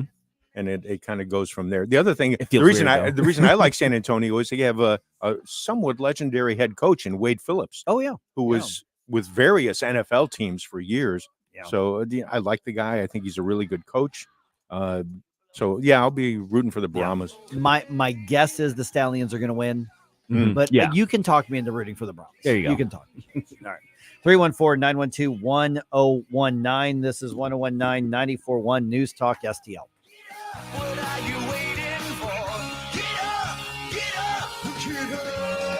This is News Talk STL at 1019, 94.1, 99.1 HD3 and newstalkstl.com. Information, you want to take the place of what I trust. Mike Ferguson in the morning. You look for some answers, for false impressions. Well, baby, they will last forever. Stop it right now. What's the key to maximizing the value of your outdoor space? Satisfaction. And getting a fence or deck that exceeds expectations with the highest quality American-made material. And working with a team that cares about your project as much as you do. And adding safety and security for your family and pets to play, relax, and entertain. At STL Fenceworks, satisfaction is our core value.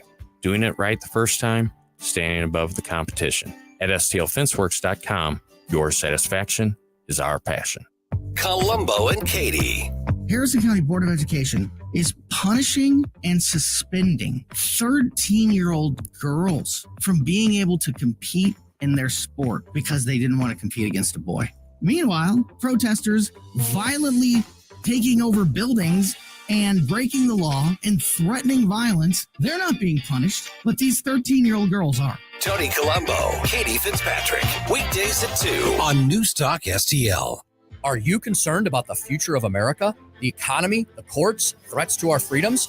Tim Jones here. Join News Talk STL for Saving America 2024, June 25th at the St. Charles Funny Bone. Hear from renowned experts Joel Griffith and Zach Smith of the Heritage Foundation as they analyze the critical issues facing our nation and provide insight into securing America's prosperity. Secure your tickets now at newstalkstl.com before they sell out. Brought to you by West and Mid Rivers News Magazines and the St. Louis Young Republicans. Man, what a great party you're throwing here. This wasp nest is great. Yeah, man, we got about 70 wasps in here. Too bad we can't fit any more wasps in here. It looks like they're having fun outside, stinging all the kids. Oh, man, who just pulled up? Oh, no, it's the pest control company again with those green wheels. They seem to kill every one of my parties. This is Derek, the owner of All Solutions Pest Control. Give us a call today at 636-486-7888. Learn more about our special $67 offer. You can visit us online at allsolutionspestcontrol.com. If a pest-free home is your goal, call All Solutions Pest Control.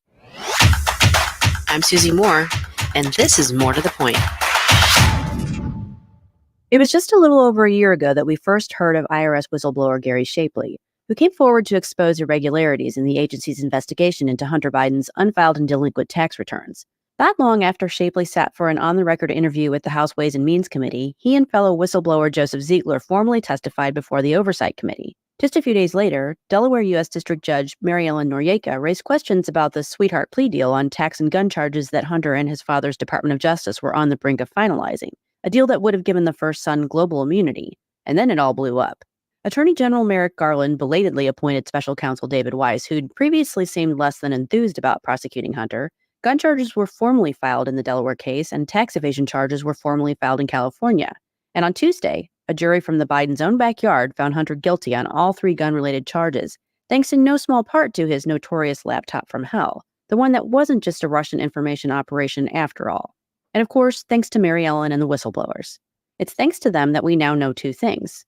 1, the laptop and its salacious content are real.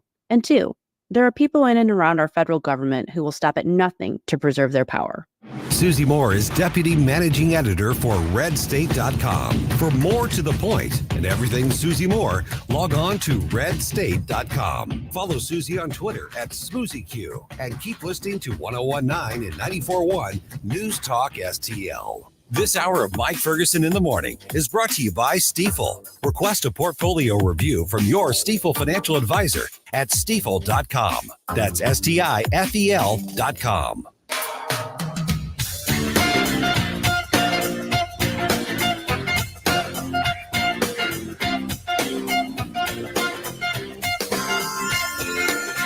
Hi, Stan Bongino here, and I'm proud to be on News Talk STL every weekday from 11 to 2. Right now, you're listening to Mike Ferguson in the morning. All right, here we go again. Not only does Joe Biden and his campaign want to make abortion a wedge issue in this year's election, he's now campaigning hardcore on gun control. So he's literally campaigning on running against the Constitution. Should we be surprised at all? No, not at all. No, not at all. All right. 624 right now. I'm Mike. That's Stell. That's Gabe. All right, Hunter, here's the word. Guilty. Heard it 3 times. At 635, though, let's talk to I'm throwing you a curveball here. At 635, let's talk to a Republican lawmaker. I'm talking real deal here, who says conservatives should not be excited about Hunter Biden being convicted on this. I actually get where he's coming from. Oh, yeah. So here's my challenge, though. This lawmaker we're going to talk to, Tony Lovasco, he's one of us. You cannot question that this guy is real deal conservative. Can we agree on that? Oh, yeah, absolutely. All right. He's got the cred. He's running counterculture to a lot of Republicans who are celebrating. It's like, yes, they got one of ours. We got one of theirs. He's saying, no. So can we have this conversation with somebody who's a good guy, one of us, and not get mad at him for having a different opinion? I actually think he makes a really good point. Oh, yeah, actually. even I nibbled at kind of the same thing, but I was like, let's see what happens with the trial. But because remember, even Claire McCaskill was on MSNBC saying, what are Republicans so fired up about this? They don't even like this law. And I was like, that's right. You're right. This law. Yeah. So let's talk about that just ahead here. All right. Joe Biden rallies his supporters on gun control. So I've got a few of the sound bites. 2 of them pretty standard practice. Another one you're going to go, this again, really? But the bigger picture isn't just that he's wrong about the Second Amendment and he's wrong about gun control. And he is. On so many levels. So many levels. But let's look at the fact that he thinks gun control running against the Constitution is a winning issue in 2024. And I don't mean to upset you this early, but he might be right. Yeah, on some level. With some demographics. I'm not saying he's going to win the election, but I'm saying is that the left knows that it's not like 1980s, 1990s, or early 2000s where they had to go, no, I'm not trying to ban your guns. I'm not trying to take your gun. Now they're basically saying we want to try to get guns away from as many people as possible. Mm-hmm. They're really open about it. So here's what happened just hours after Hunter Biden is convicted on federal gun charges. He went to every town for gun safety's conference. They call it Gun Sense University in Washington, D.C. to speak. And his entire speech was basically about how he's going to be the gun control president, how he's going to do this. So let's do a little sampling here. I think we've all heard this one before. It's time we establish universal background checks. Okay. First of all, my position is it's none of the government's business if I buy a gun. It is actually a really hilarious take, though, given his son's conviction, because it's specifically due to basically a process crime for the background check. Yeah, exactly. And it's amazing. Clearly, that didn't stop him. Didn't stop him at all from having the gun at all. Yeah. And somebody may say, well, but he got the conviction. It worked because they lied. They were going to prosecute him. Mm-hmm. Yeah. Yeah. All right. Here's another best of. It's time once again to do what I did when I was a senator. Ban assault weapons. Woo! Oh my goodness. Oh my goodness. All right. None of those people cheering know what an assault weapon is. Right. Because it doesn't really have a definition. It's a purely political term. It's not it's not really a technical term in terms of what a firearm is. Right. And of course, just about everybody there is going to say, you don't need that, Gabe. Oh, gosh. Yeah. No. How about this? You don't need to know. That's right. How about that? Here's another part of this that apparently many on the left find compelling. And to me, this is one of the dumbest arguments that I've heard for gun control. And it shows that what they really want is just to find any way to block you from getting a gun. Even if that means using the government to run this industry out of business. The only industry in America that has immunity are gun dealers. We got to end it. End it now. No, I mean it. Okay, can we talk about the logic of this here? Well, and also the lie. I don't think he knows what he's saying when he says no other industry has immunity. What do you mean by immunity? Right. What about the pharmaceutical industry?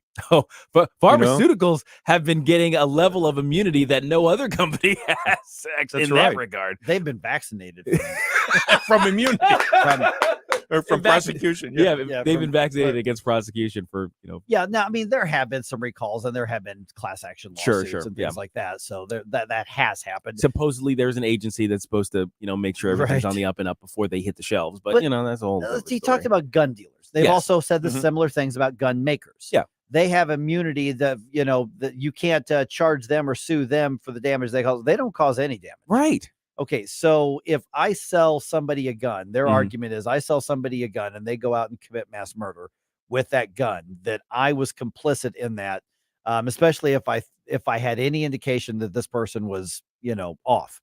Okay, well, let's expand that logic to something else. Do more people die from gunshots or from car accidents in this country?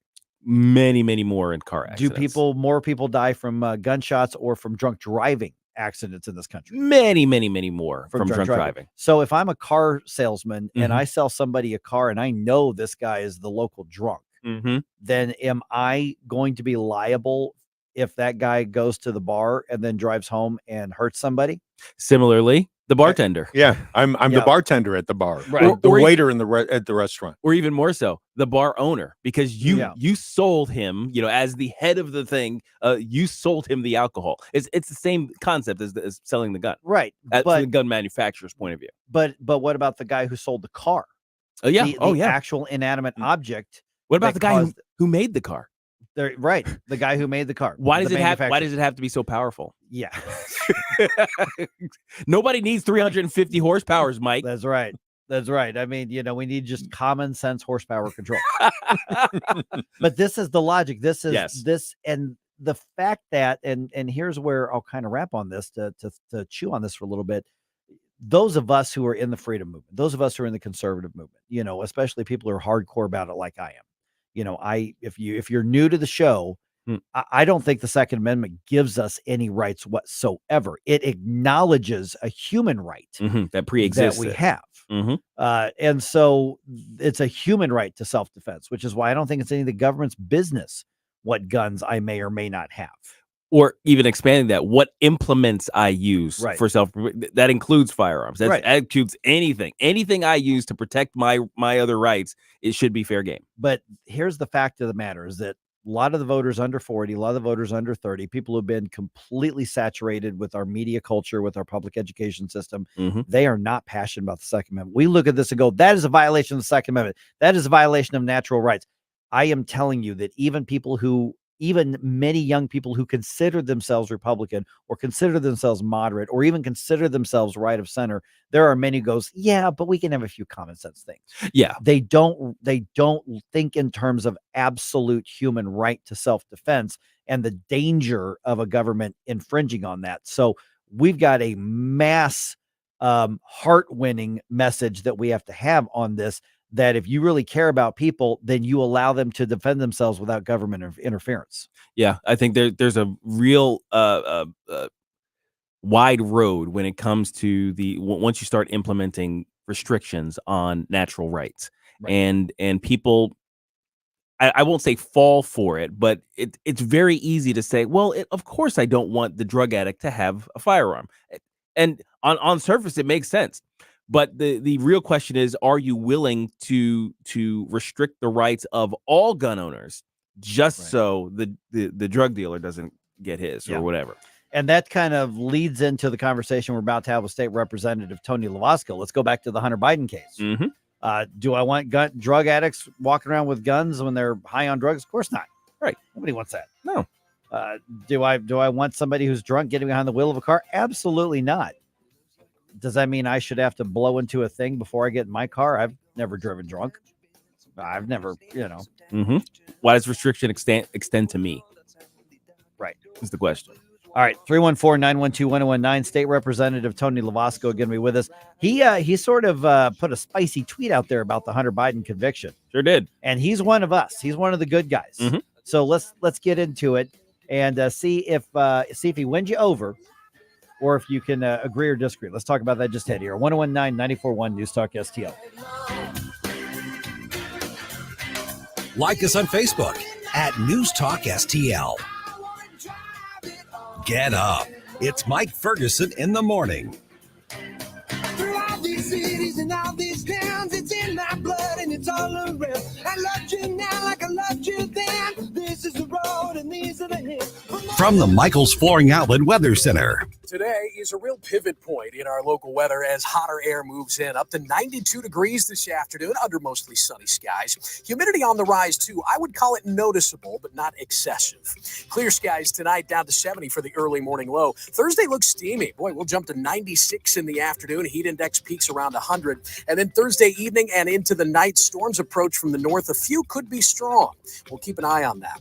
That's your first alert forecast. I'm meteorologist Matt Chambers. Hey, I'd like you to get to know Dr. Daniel Cusimano and Dr. Megan Dwyer. Those are dentists and my dental team, along with their dental team at Advanced Dentistry of St. Charles. Whether it's economic value with their dental savings plan and their real concern about giving you value, which is, of course, quality at a great price, or whether it's their personal values, their dedication to absolute precision. I can tell you when I go in and get my treatment there, or just a cleaning, whatever, it's always, I get this feeling it's like laser guided precision. Well, yeah, they have lasers, but they don't do that for everything. Of course, it's the right tool for the right job. Whether it is dental implants, whether it's just general dentistry, cosmetic dentistry, and by the way, he can use some Botox in all the right ways for those applications as well. You'll find the greatest of care, the greatest value delivered with people who have real values, the values we share at Advanced Dentistry of St. Charles. Get to know them by calling 636-978-0226, 636-978-0226, or advanceddentistrynow.com. That's Advanced Dentistry of St. Charles. Hi, it's Mike Ferguson here. Join me on Monday, June 17th at the Jefferson County Republican Club Conservative Showcase. I get to MC the thing. We're going to feature GOP candidates running for state representative and state Senate seats in Jefferson County's districts. It's a great opportunity for you to meet the candidates and hear from them on how they're going to make Jefferson County and Missouri a better place. It all starts at 7 o'clock and it will take place at the Hillsborough Community Civic Club. To learn more, go to jeffcogopclub.com. That's jeffcogopclub.com. What happens next? Donald J. Trump has been convicted of 34 counts of falsifying business records. Happens right here. This was a rigged decision right from day one. This is a made-up case. This was a sham trial. 1019 and 94.1 News Talk STL. Hey, it's Joe Pags. Catch me tonight. But right now, back to more of Mike Ferguson in the morning on News Talk STL. You're as cold as ice. You're willing to sacrifice our love. All right, they got him. Hunter's guilty. They got him. The justice system worked, Mike. Is that how that goes? That's what they're saying. All right, so why is a Republican lawmaker and one who is absolutely part of the freedom movement saying we should not be excited about the conviction in this particular case? He's not talking about the whole other stuff, but the actual gun part of it right here. We're going to talk to him in just a second here. Hey, don't forget News Talk STL. We've got the debate watch party at Johnny's Hideout. That's going to happen on 27th, I think is when that debate is going to happen. Mm-hmm. Our friends at Freedom Principle Missouri, Freedom Principle Mo, St. Louis Young Republicans, and Agers Heating and Air Conditioning are making this happen. We're going to be at Johnny's Hideout in High Ridge. Chris and Tim are going to do their show from 4 o'clock to 6 o'clock at Johnny's Hideout. The party starts at 7. The debate itself starts at 8. And my understanding is in Johnny, we're just going to take over the whole place. Yes. It's free. Come on out. I mean, if you want to buy your drinks and food and stuff like that, go ahead. There may be something, but all the TVs are going to be on the debate. You're going to be able to react to it, which I'm sure people are going to have that. And because this is between Donald Trump and Joe Biden, I've said it once, I'll say it again.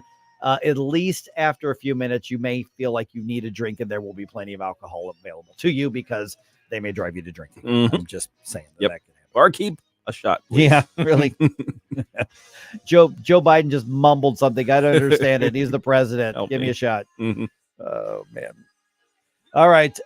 Joined now by State Representative Tony Lovasco. And here's the thing, guys. Tony put out a pretty spicy tweet yesterday, and I think it caught some people off guard. Oh, sure. But it's really worth talking about. And I'm also seeing some similar things now coming like at RedState.com and some others. And I think it needs to be discussed. So Tony says on Twitter or X, Hunter's conviction is an affront to gun rights. Shall not be infringed doesn't mean unless you've ever ingested a plant or chemical we don't like. He wasn't convicted of firing a gun while higher impaired, just a paperwork offense.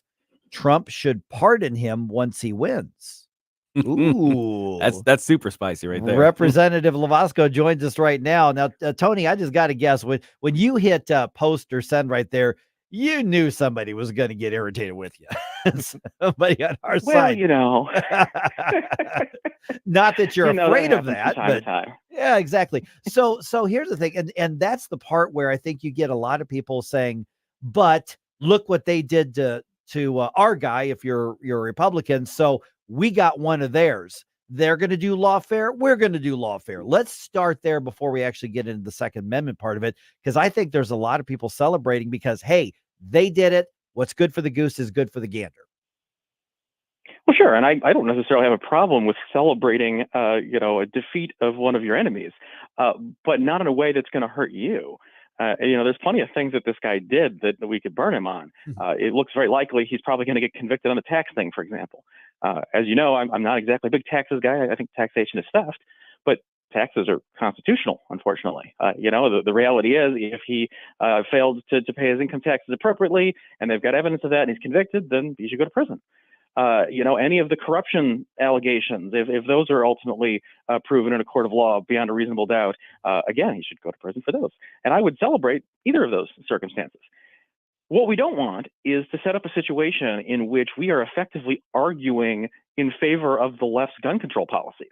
And I've already started to see folks on social media on the left basically say, oh, well, I'm looking forward to seeing more Republicans, say we need more gun laws because this is an example of why the system works and et cetera, et cetera. And we are walking down a path that ultimately is going to prove our own destruction here. Morning, Tony. Gabe Pfeiffer here. Tell us about the reaction you've gotten so far. You have your friends or your enemies come for your head? No, not really. It's actually been overwhelmingly positive. I think a lot of folks just hadn't considered that angle because the knee jerk really is to say, hey, this guy sucks. Well, let's just cheer when something happens to him like this. But when you look at it, I think it's beyond just even a simple Second Amendment analysis. Just kind of look at the wording on these forms, right? And it really does kind of draw a parallel to what happened to Trump, where they're finding a obscure, paperwork related reason to burn a guy rather than actually investigate something of substance. In this case, the 4473, the federal form that you have to fill out when you're applying to purchase a gun from a licensed firearm dealer, one of the questions asks if you're an unlawful user of or addicted to marijuana or other controlled substances. Well, what exactly does that mean? Right? His legal argument was maybe not the best. I think he basically argued, well, I wasn't high at the time I filled the form out, like at that moment. It was later. So probably not what I would have gone with as far as a legal strategy, but nonetheless, it really is incredibly unrealistically and unreasonably vague. Where, okay, if you smoked a joint 20 years earlier in college, are you an illegal user of drugs? Are you unable to purchase a gun legally? I don't think that's a reasonable standard. But beyond that, the Constitution doesn't authorize Congress to provide any drug-related restrictions for purchasing a gun. That's completely manufactured. It's not something that is supported in the Constitution, and I think just common sense suggests shall not be infringed means shall not be infringed, whether we like your lifestyle or not. Yeah, and Tony, this is one of those that's an easy emotional sell, and obviously we're seeing a lot of tribalism right now, but it's hard to get people to back up and say, wait a minute, the things that we're allowing to happen right now are going to have a massive impact on our life and our liberties 5, 10, 15, 20 years down the road, 2 generations down the road. But right now we're caught up in an intense battle in an election year. And a lot of people can't see or refuse to see beyond that, especially with the fact that Hunter Biden is not exactly a sympathetic figure. Right. And we also have to look at the parallels here too, right? We know the left is going to go after ancillary and secondary uses of guns, accessories, ammunition, that sort of thing, as a way to implement backdoor gun control. We've heard them propose and implement in other states things like an ammunition tax, where it's 20 cents a round sales tax, or something that makes it unusually or exorbitantly expensive. We've seen them use all kinds of creative tactics, and one of the things that they very well will do is expand the 4473 and the requirements that you need to jump through in order to pass that background check. And a lot of people don't realize the other part of that sentence regarding illegal drugs isn't just what we would consider drugs, marijuana, cocaine, fentanyl, that sort of thing. Mm-hmm. It says, or any controlled substance, right? So anybody who's ever taken a expired prescription or, gotten something from a friend or whatnot when they have a headache at work or whatnot, if that's a controlled substance, you're an unlawful user. You can't have guns. That definition expanded even slightly could incorporate a huge swath of people. Anyone who's ever committed a traffic offense, right? I mean, that would be ridiculous, to most people, but worded artfully, it's amazing how much they can catch ordinary people with unharmful behavior in what looks to be a reasonable restriction. And that's how they get you. And we can't allow that to happen. I imagine a controlled substance could include a lawfully ingested prescription drug as well, if you really want to go full lawyer on it and then expand the definition. Yeah, I'm not saying I'm going to hurt people if you take away my coffee, but I'm not saying I'm not. I'm just saying. Yeah, the difficulty here is, on the surface, this looks like a win. But it really isn't. Anytime the government uses its power to go after a private citizen, whether we like that person or not, whether they've committed other crimes or not, if they go after them for a reason that is manufactured or arbitrary, that's harmful to everyone. Okay, let me ask you this one here, because one of the things that we're hearing, and including from some good people I do not question as good conservatives, but on this they're saying, okay, but we're a nation of laws, and if the laws are there, then we've got to enforce the laws. If we don't like it, then change the laws. Well, then I suppose that they would have, enthusiastically supported the Fugitive Slave Act with that logic, right? There are unjust laws throughout all of our history. You don't celebrate when they're used to go after somebody for breaking it if the law itself is unjust or unconstitutional.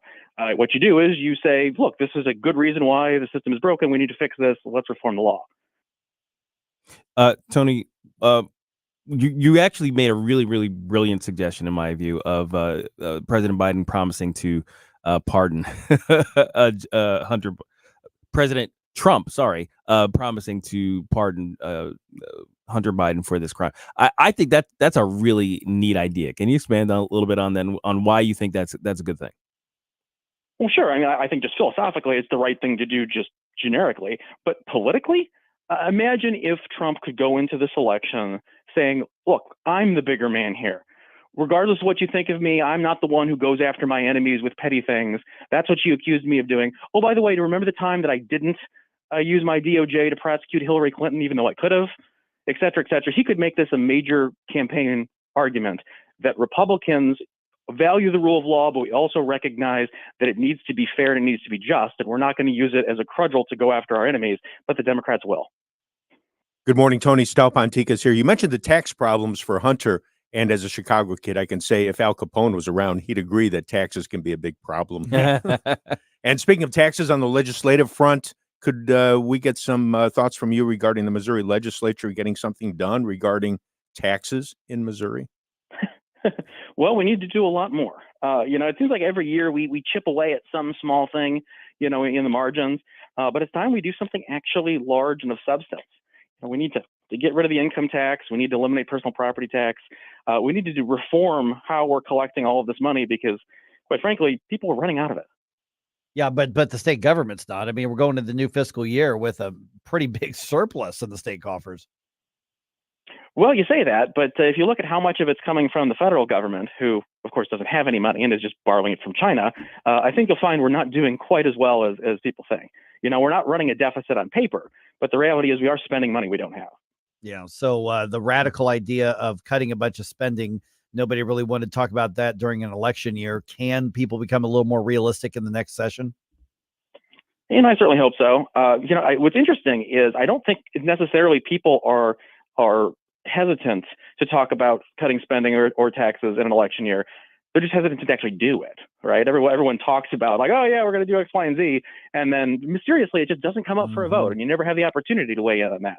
And that's a failure in our leadership. And I think the system in large. All right. And Tony, of course, you've got a re-election campaign going on right now. People want to follow you and be in touch. What's the way to do it? Absolutely. Well, you can find me on X or Twitter at Tony Lovasco. You can also visit my website at TonyLovasco.com. Good talking to you again, Tony. Thanks so much.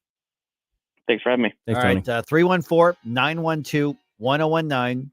A lot of times we don't like getting checked when somebody goes, hey, did you think about this? And you're like, oh, no. Yeah. Especially if you're celebrating a win. It's like, is that a win, though? Right. And you're like, man, why'd you take that from me? All right. That's the feeling. We're going to come back to this in the 8 o'clock hour. Bob Hoge from RedState been writing about this as well. I get people wanting to spike the football. Oh, gosh, yes. Because, I mean, come on. Is there a less sympathetic figure than Hunter Biden right now? I mean, is there? No. I mean, Cory Bush, maybe, Jamal Bowman. I mean, Elizabeth Warren, Nancy Pelosi, sure. But you got one. So I like to make it a thinking person show here.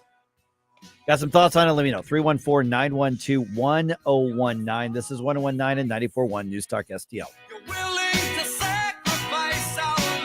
Like and subscribe to us on Rumble. News Talk STL.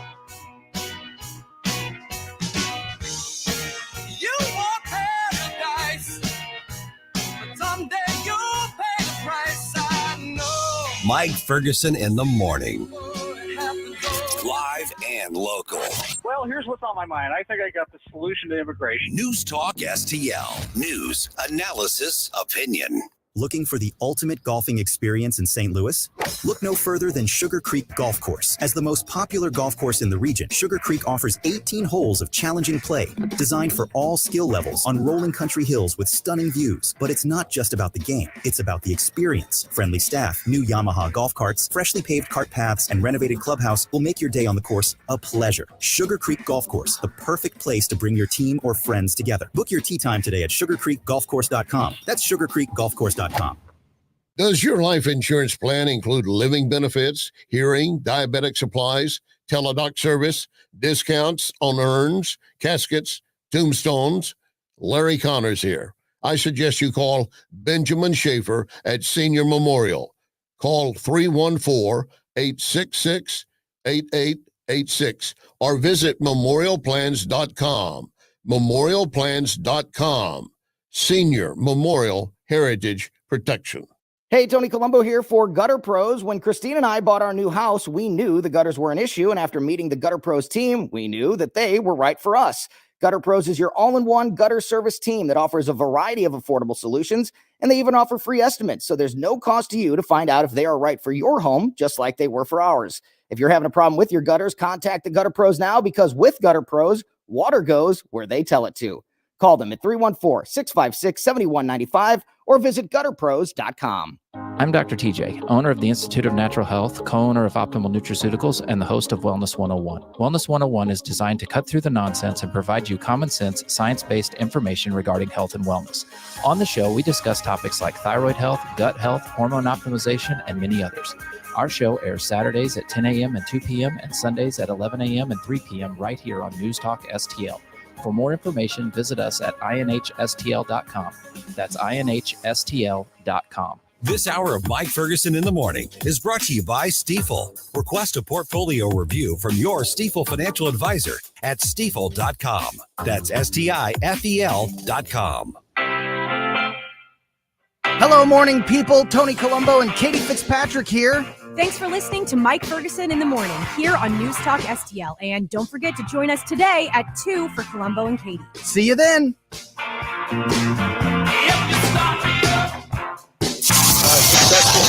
Wake up, America. It all worked out. They got all the news. The morning news dump.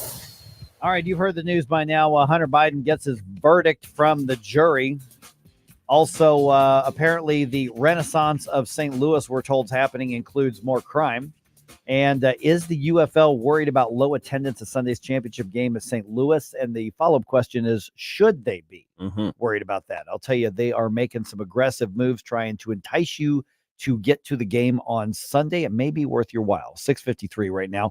I'm Mike. We got Stella here, got Gabe here. All right, the jury in the Hunter Biden federal gun trial reached a verdict same day. This did not take very long. Bernie Bennett has the story for us. President Joe Biden's son, Hunter Biden, has been found guilty on all 3 felony charges in a Delaware court trial related to his efforts to obtain a firearm in 2018 while allegedly addicted to drugs. The younger Biden, who pleaded not guilty last October after being indicted by special counsel David Weiss, has denied the charges. The son of a sitting president has never before faced a criminal trial. Hunter Biden could face up to 25 years in prison, though legal experts believe he would not serve time, being a first-time nonviolent offender. The trial comes on the heels of former President Donald Trump's conviction on felony charges in a criminal case in New York. Bernie Bennett reporting. Congressman James Comer, the chair of the House Oversight Committee, was on Jesse Waters' primetime last night on Fox and had this reaction to the verdict. Justice has not been served. Justice will not be served until the Department of Justice takes into account all of the financial crimes that the entire Biden family committed. It wasn't just Hunter Biden. It was also Joe Biden and Jim Biden. The entire family benefited from the Biden influence peddling schemes. Hunter Biden's sentencing is scheduled for October. Spoiler alert, he's not going to jail. No, and he shouldn't, honestly, because like we were just talking about with Tony Lovasco, it's a paper crime. It's a process crime. If he had done something while high with the firearm, obviously that obviously that should be a problem. But messing up the federal form or what have you, or ticking the wrong box, I don't think should get you into the clink. And by the way, that conversation that challenges a lot of people on the right from Tony Lovasco saying, hey, is it we about the principles of the freedoms, or are we just going to get the guy even if we are using laws that are unconstitutional and shouldn't be on the books in the first place. That conversation is going to be up on the podcast, News Talk STL podcast, before too long. I encourage you to share that with your friends on social media and say, all right, guys, short discussion about the Hunter Biden case. Should we not be celebrating it or whatever, and see what the reaction is? I think it's an interesting challenge to a lot of people's thinking. Now, another thing that I hadn't thought of until just now, it's like, well, maybe there's also some value to making the left play by their own rules. Yeah. So there's also that aspect of it, right? Exactly. All right. Let's see here. Last week, we told you about dozens of car break-ins that happened in the Shaw neighborhood. Now it's the Hill. St. Louis police say dozens of break-ins happened over the past 2 weekends. The exact number of cars that were hit isn't known, though, because police acknowledge that some people didn't bother to call them and file a report because it's probably pointless at this point. What do you think the odds are of the same people being able to hit this neighborhood that hit the Shaw neighborhood? Oh gosh, pretty high. Yeah, that's one. The odds are one. It's going to happen. Pretty much. All right. The UFL announces cheap seats for Sunday's championship game at the Dome. The package is for 4 tickets in the 300 level and 4 tickets total, $60. Not $60 per seat. $60 for 4 tickets. That's wild. $15 a ticket for a championship game. Mm-hmm. Yeah, they are absolutely worried about attendance. Yeah, they're calling it a designated family section. The Birmingham Stallions play the San Antonio Brahmas at 4 p.m. on Sunday. The tickets are at theufl.com. I do think they're concerned about the attendance at the game. With the savings you can pay for parking in a building where you're less likely to get broken into. Yeah, or take a Lyft or Uber down there. Yeah. Get dropped off as well. All right, the Cardinals took a loss in the first game of the series against the Pirates last night. Miles Michaelis had a no-hitter going until the 7th inning. Final score at Busch was 2-1. If your pitcher or pitchers only give up 2 runs in a 9-inning game, you should win the game. Yes, seriously. Yeah. All right. Well, the win bumps the Bucks up to second place in the division, a half game ahead of the Reds, Cubs, and Redbirds, who are all tied for, well, third place or last place. Yeah. Whichever you want to look at it. Or they're all tied for second. Well, the Pirates are now half game ahead of everybody. Oh, that's else. right. That's yeah. right. So either third place or last place, Mhm. however you want to see it. 3 games there. Interchangeable. That's right. Game 2 of the series is at 6:45 this evening. Sonny Gray on the bump for the Cardinals.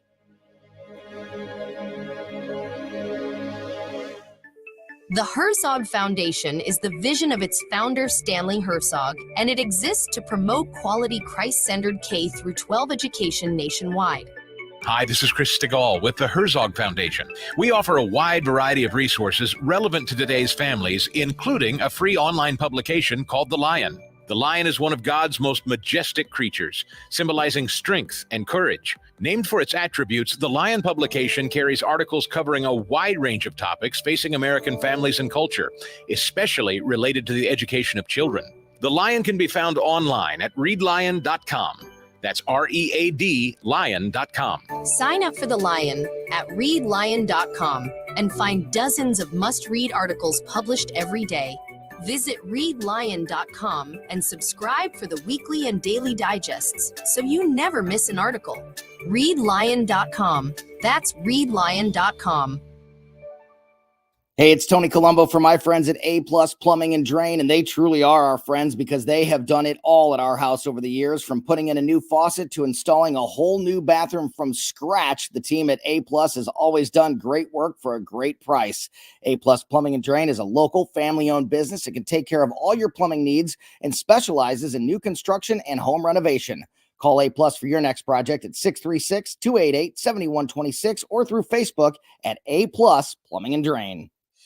Sundays at 5 on News Talk STL. All your hard-earned tax dollars and mine are going to fund illegal aliens who come across the border penniless, jobless, skillless, and they're given a cell phone, an identity, and a cash stipend every month. Mark McCloskey on fire. That beats your Social Security income if you should have the good nature to work your ass off your whole life and retire. Mark McCloskey on fire. Sundays at 5 on News Talk STL. Brought to you in part by Modern Weapon Systems in Fenton. KLGY HD3 Clayton, K270BW Belfast, KNBS Bowling Green. This is News Talk STL at 1019, 94.1, and always streaming at newstalkstl.com. Breaking news this hour from townhall.com. I'm Jeremy House. Lebanon's Hezbollah fires rockets at Israel while Hamas responds to a Gaza ceasefire plan seeking changes. Lebanon's Hezbollah has fired scores of rockets into northern Israel to avenge the killing of a top commander. The massive barrage is escalating regional tensions as the fate of an internationally backed plan for a ceasefire in Gaza hangs in the balance. Secretary of State Antony Blinken wants global support for a ceasefire proposal that has not been fully embraced by Israel or Hamas. The militant group submitted its first official response late on Tuesday, requesting amendments to the deal. I'm Charles Villadesma. President Biden heads back to Europe today to attend the G7 summit in the southeastern part of Italy. Mr. Biden will push a plan to his G7 counterparts to use the interest from frozen Russian assets to provide up to $50 billion in loans for Ukraine's war effort. A jury in Delaware yesterday found Hunter Biden guilty on 3 felony gun charges after a week-long trial that focused on his history of drug addiction. Special counsel David Weiss praised the jury for its service. I want to thank the jury for their service. There are few civic responsibilities more important than jury service. 15 Delawareans came to court each day and performed their responsibilities in a professional and conscientious manner. Hunter Biden faces sentencing and another trial on tax charges in the middle of his father's re-election campaign. Federal Reserve officials today will likely make official what's been clear for many weeks. With inflation sticking at a level well above their 2% target, they are downgrading their outlook for interest rate cuts. On Wall Street, Dow futures are up by 31 points, NASDAQ futures ahead 22. More on these stories at townhall.com. Anyone with everyday aches and pains, I've got a question. What are you missing out on? Probably a lot. So let me tell you about Relief Factor. Relief Factor is a drug-free daily supplement that helps your body fight pain naturally. It doesn't just mask pain, it helps reduce or even eliminate it. In about 3 weeks, you'll discover what it's like to feel better. Go to relieffactor.com or call 1-800-4RELIEF and save on your first order. That's 1-800-4RELIEF. Progressive knows when you own a boat, life on land is a tough sell. Come on down to Land, where you can do things like clean your gutters, pay tolls, and even get the wrong thing you ordered. We got it all. Potholes, people talking at the movies, and don't forget about flat tires when it's raining. It's Land. Life on a boat is way more relaxing, so customize your coverage with Progressive, America's #1 boat insurer. And relax, knowing you got the coverage you need. Progressive Casualty Insurance Company and Affiliates, #1 rating based on 2022 boat market share data. From the Michaels Flooring Outlet Weather Center. Today is a real pivot point in our local weather as hotter air moves in. Up to 92 degrees this afternoon under mostly sunny skies. Humidity on the rise, too. I would call it noticeable, but not excessive. Clear skies tonight, down to 70 for the early morning low. Thursday looks steamy. Boy, we'll jump to 96 in the afternoon. Heat index peaks around 100. And then Thursday evening and into the night, storms approach from the north. A few could be strong. We'll keep an eye on that. That's your first alert forecast. I'm meteorologist Matt Chambers. This hour of News Talk STL is brought to you by Stifel, serving investors for over 130 years. Contact your Stifel financial advisor at stifel.com. That's STIFEL.com.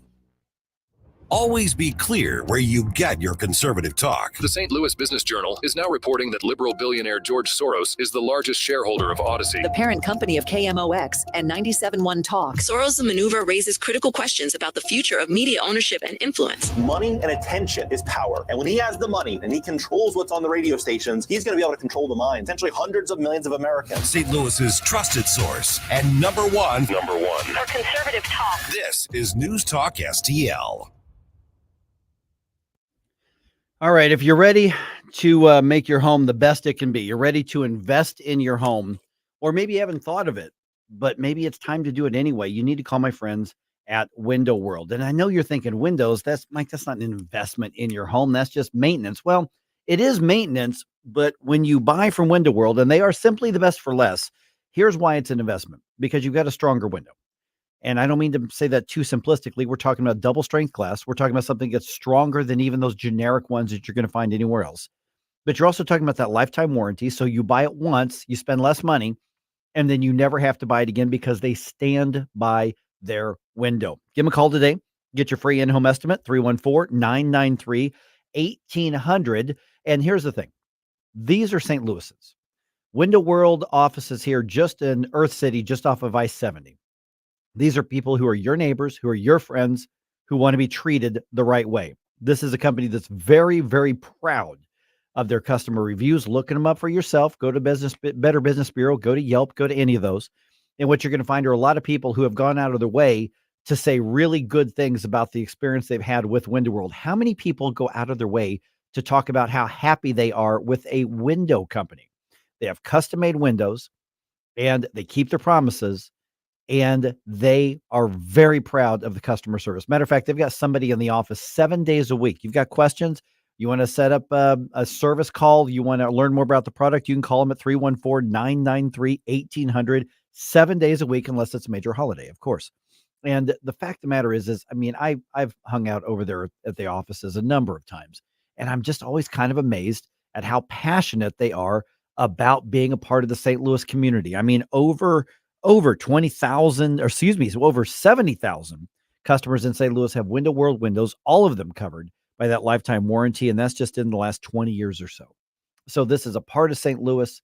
The people who work there are part of St. Louis, and they love what they do because they love being a part of your community and your home. So invest in your home, save money along the way. And by the way, they have 36 months, same as cash financing with approved credit. And these are really strong windows. They are not going to give you the arm twisting technique. They're going to show you the products. They're going to take some measurements, give you a price quote, and then say, you know what, you all need to talk about this and make the right decision. Call us when you're ready to make a decision, or if you have any more questions, and they're going to leave you alone. In and out in about 45 minutes is the goal. Once again, tell them you heard Mike talking about him on the radio, 314-993-1800. This hour of Mike Ferguson in the Morning brought to you by Window World. Simply the best for less. 314-993-1800 or visit windowworld.com. Mike Ferguson. You play ball like a girl! Gabe Pfeiffer. I triple saw stereo! Get up! Get up! Can't you hear the alarm? Get up, St. Louis. So it's time to get out of bed.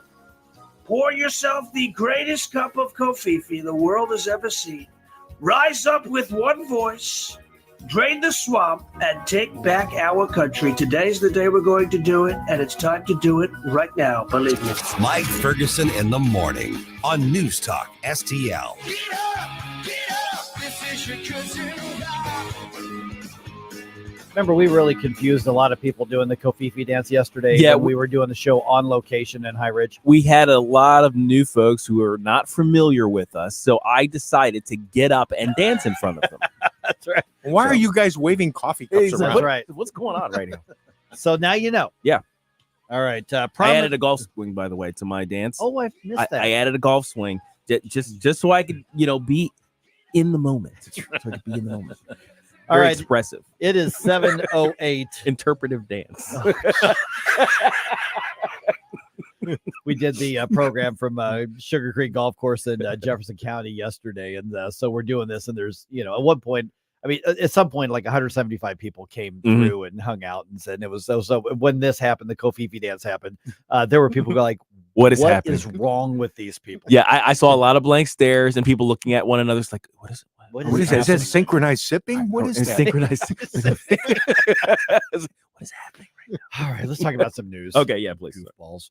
All right, promises made, promises not kept. Oh, in St. Louis County. We're now joined by St. Louis County Councilman Dennis Hancock.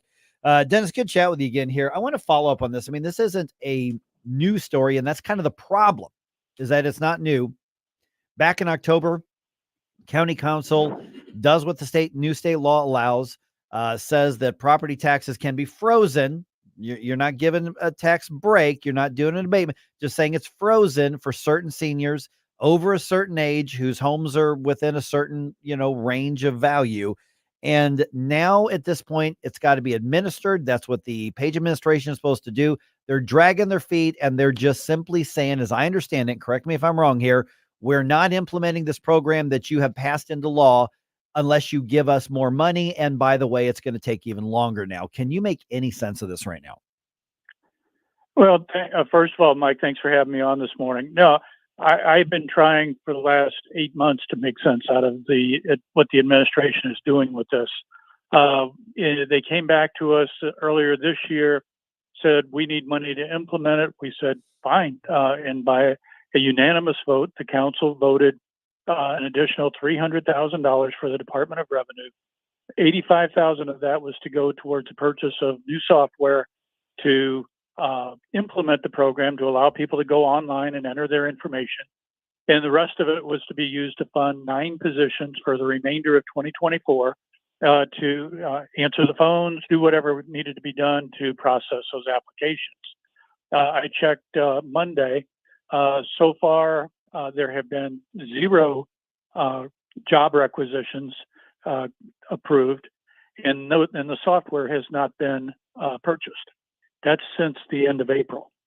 And we keep hearing that it's the fault of the council for not funding it. The council, and I said this last night, this council has done its job. It's now time for the county executive to do his job, and that's put this program in place. Can I challenge part of what, the Page administration is, excuse me, is saying here?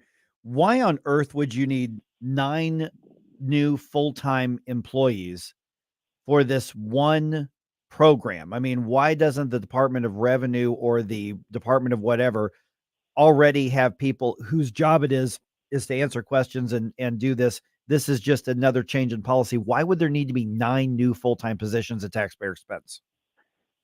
Well, that's the same question we asked, and that's why we only funded 9 instead of the 29 that they asked for. What we did was we asked the Director of Revenue, how long does it take to process one of these transactions? Then they estimated 12 minutes to check the paperwork, make sure everything's there, and stamp it as approved. So when you multiply that, and we use their number, 100,000 applications, it came out to 9 people, and so that's what we funded. Then it came out that the 20 additional positions they wanted above the 9 were to staff the positions that the county executive cut out of their budget. So there's a lot of convoluted stuff here, and it sounds like I'm talking inside baseball here. But the fact is, this is not a complicated process. I can see that it's going to need more people just because it's a new program, and there aren't enough staff to handle it from the existing staff. If you assume that everybody's working full time already, that's a different conversation. But but for this program, 9 people seemed reasonable. That's through the end of this year. There's no guarantee that those positions will get approved again next year. Good morning, Dennis. Gabe Pfeiffer here. So it sounds as though basically your hands are tied now from the legislature because you've already authorized the reach in to the coffers there for the executive, but the executive is just not doing anything. Is there anything left for you guys to do, or is it really just in Sam Page's court? It's all in Sam Page's court at this point. I actually talked to one of our attorneys yesterday to see if there was anything we could do as a council to compel him to spend the money that's been allocated. And the answer I got back was no. So to your point, we've done everything we can do to get this program implemented from a council's perspective. It now falls solely on the shoulders of Sam Page. Is there any legal liability? We're talking with Dennis Hancock from the St. Louis County Council. I mean, the law is passed. I mean, legally speaking, the seniors are entitled to at least apply for this. There's already been one new assessment year that's passed where people's taxes got raised, unless you're Sam Page, his property taxes went down. But for everybody else, they're legally entitled to this. I mean, is there a possibility that the county, and because of the Page administration's dragging their feet, could face some sort of liability for people being charged, frankly, what they legally should not be charged? I'm sure there's an enterprising attorney out there somewhere who is looking into that. I think that it's just, philosophically, I think anything we can do to lower people's taxes, we should be doing it. The administration has done. They've not only done it with this, they've also done it with the ARPA funds that the Page continues to sit on.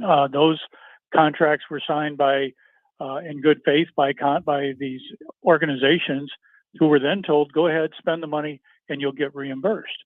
That was last October. And for some of these organizations, $50,000 is a huge amount of money for them to go into their own pockets and pull out. But he just doesn't seem to care about that. He doesn't seem to care about people and the impacts that these decisions are having on them. My fear is that he's got this money earmarked for something else in his own head, and he's just going to grab it and spend it on something else.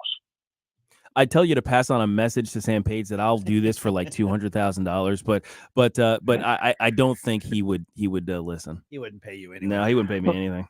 No, because Gabe's kind of a genius. Well, I don't think it's that complicated, and No. Realistically, but Sam's not going to listen to me anyway. So it. Well, but I'm not one of his acolytes. Yeah. Well, and you mentioned like if you could give him a message, when talking about especially like the ARPA funds and everything you just described, but he wouldn't have heard it because he didn't even show up to the meeting yesterday. What was that all about? He says, well, he told you he wasn't going to be there. Does that drag out the process even more that he didn't show up at the meeting? Well, it's that I don't know why he didn't show up. We wanted to hear from him what the plan is, and because he keeps sending these second and third level staffers to these meetings who have no answers. They're not the decision makers, and so we're tired of beating up these poor kids who are coming in, who are just starting out in their careers, and now they're thrown in front of the county council or peppering them with questions. We want to hear from the people who are making the decisions. And if they don't want to show up or have a conversation with us, his reasoning is, well, my door is open and you can call me and set an appointment to come talk to me. Well, that's not the way this is supposed to work. Communication is a two-way street. And if he wants to hear from the council, we're pretty easy to find too. We're only 8 floors below him in the Roos building. So to me, it's you've got a county executive who just doesn't want to hear it from anybody, and that's a sad state of affairs. Yeah, it absolutely is. Okay, so what is a timeline right now before we go, Dennis, as far as the seniors who say, hey, I want to apply for my property tax freeze? I mean, the law says I'm entitled to it. I want to apply for it. What's the timetable we're looking at for this to even get underway to where they can do it? If everything was done today, if the software was purchased, it would take 6 weeks to put it in place. So then we're looking at a minimum of the 1st of August. And then my guess is it's not going to happen today, that it will continue to drag on until Sam Page gets his way. I mean, ever since we reduced his budget ask, everything has come down to, well, the council cut my budget. I just want to make sure everybody understands. We didn't cut a dime out of his budget. When you compare the actual spending in 2023 to the budget we approved for 2024, the 2024 budget is some $23 million more than what was spent in 2023. So there's no cuts in there. And for him to continue to say that that's the reason why he can't do any of this stuff is just wrong. Yeah. All right. Dennis Hancock from the St. Louis County Council. Dennis, appreciate the update. Thank you so much. No problem. Thanks for having me. All right.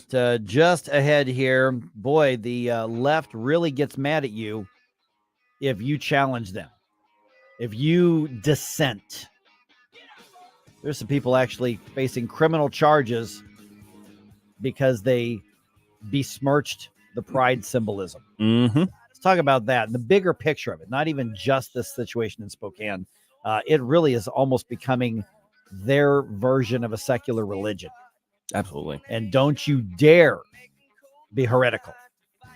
Let's talk about that around 7:22 here on 101.9 News Talk STL. For podcast articles and more, find us on newstalkstl.com.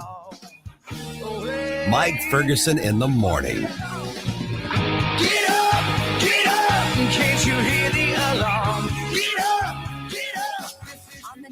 Larry Connors, USA. So Hunter Biden convicted on all 3 federal felony gun charges. What happens next?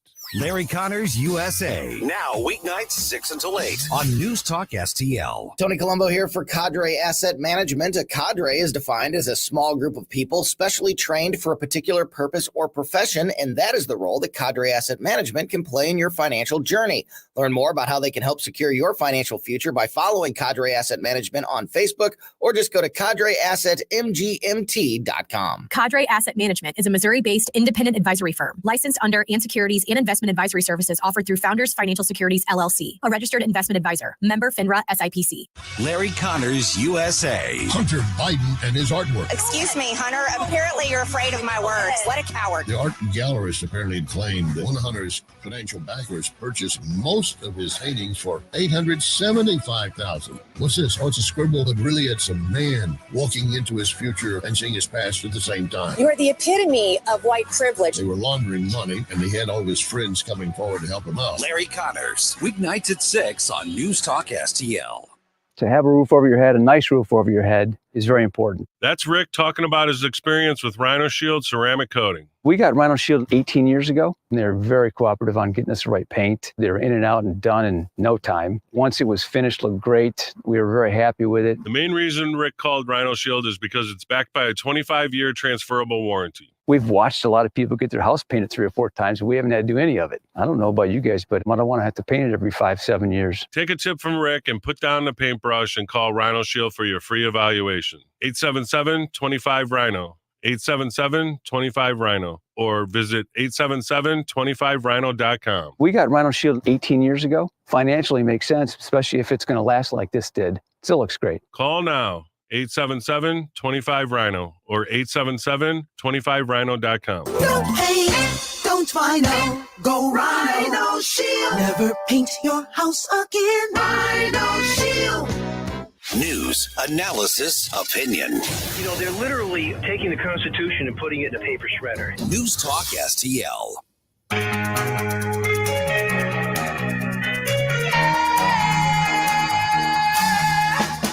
Hi, it's Vic Porcelli. And Ken. Hi, Ken. Hey, Vic. Ken and I are on every Monday through Friday, 9 to 11, right here on News Talk STL. Right now, you're listening to Mike Ferguson in the morning on 101.9 and 94.1 News Talk STL. Whoosh, my morning, people.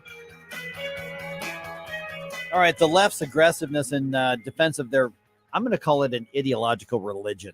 Absolutely. Just so much that you can be prosecuted now for offending it. Mm-hmm. Now, they're not going to be prosecuted for offending yours, but there are now people being prosecuted for offending it here. And somebody's going to argue, no, Mike, that's not what happened. It was vandalism. But is it? Is it? Yeah. All right. We'll get to that here in just a second. All Very right. debatable. This coming Monday, the 17th, I'm going to be back in Jefferson County. It is the Jefferson County Conservative Showcase happening on Monday. Go to jeffcogop.com or just look up Jefferson County GOP and you'll get information on the Conservative Showcase. I'm actually going to be emceeing that event, so I'd love to see out there a lot of candidates. Going to get to compare them, contrast them, question them. I think it's going to be a great event, and I'm looking forward to being there. Okay, I was going to talk about this yesterday because it was kind of hot off the presses, but we got so caught up in what's happening in the St. Louis region. Oh, yeah. Some teenagers have been arrested, actually arrested because they left skid marks on a pride mural painted on a street in Spokane, Washington. Yeah.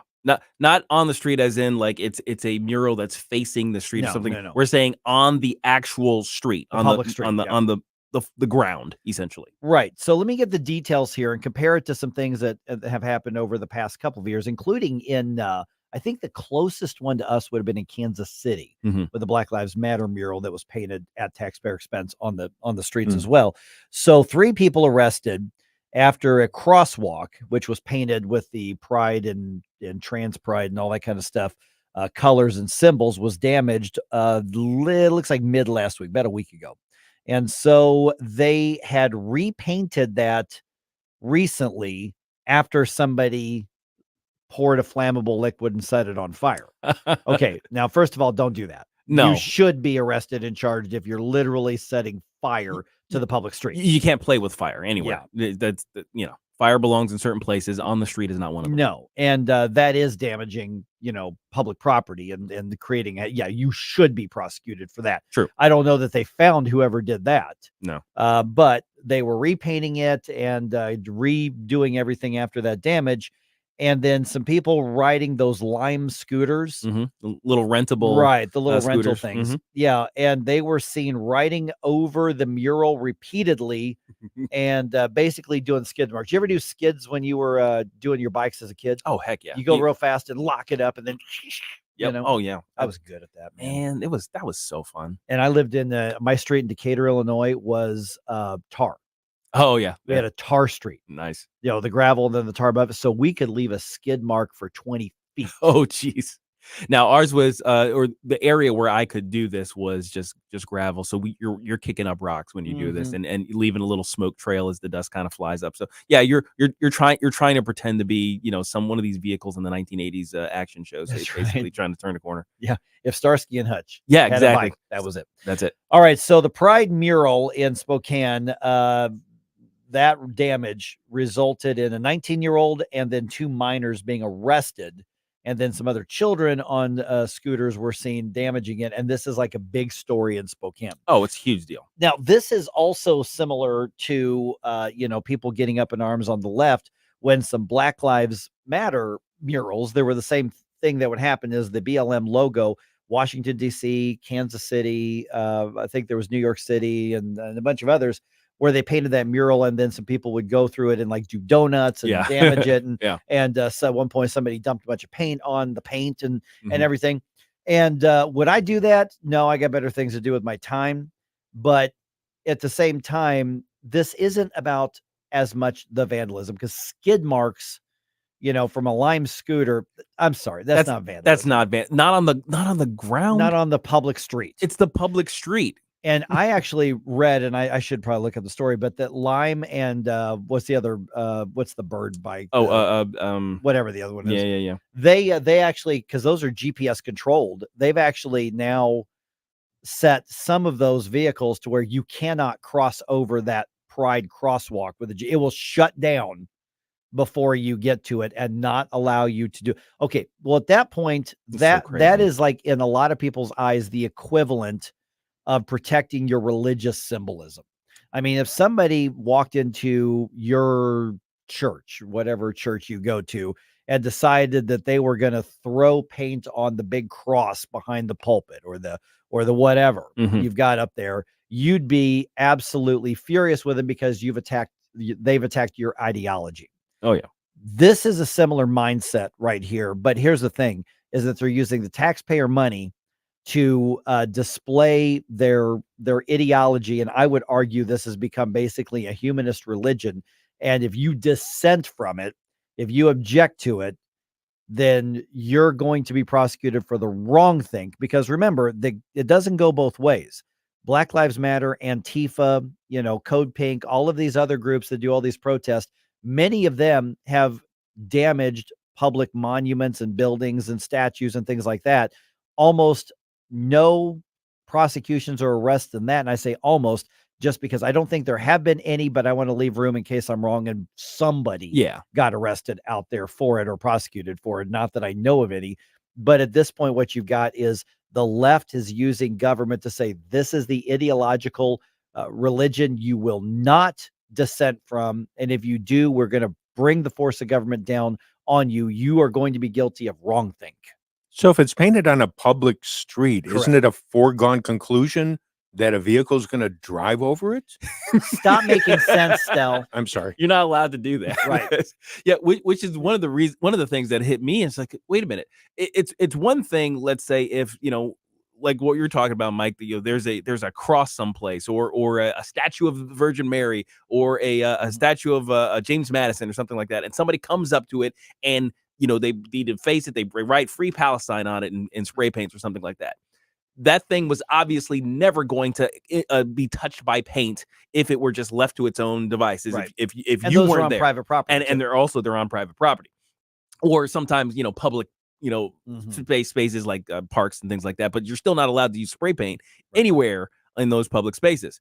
in this case, we're talking about a road where that is traveled by vehicles with tires that leave skid marks. Sometimes just in the regular course of braking. Oh yeah. You'll sometimes, it's like, oh, I didn't see you there, and you stop a little short, you leave a little skid mark.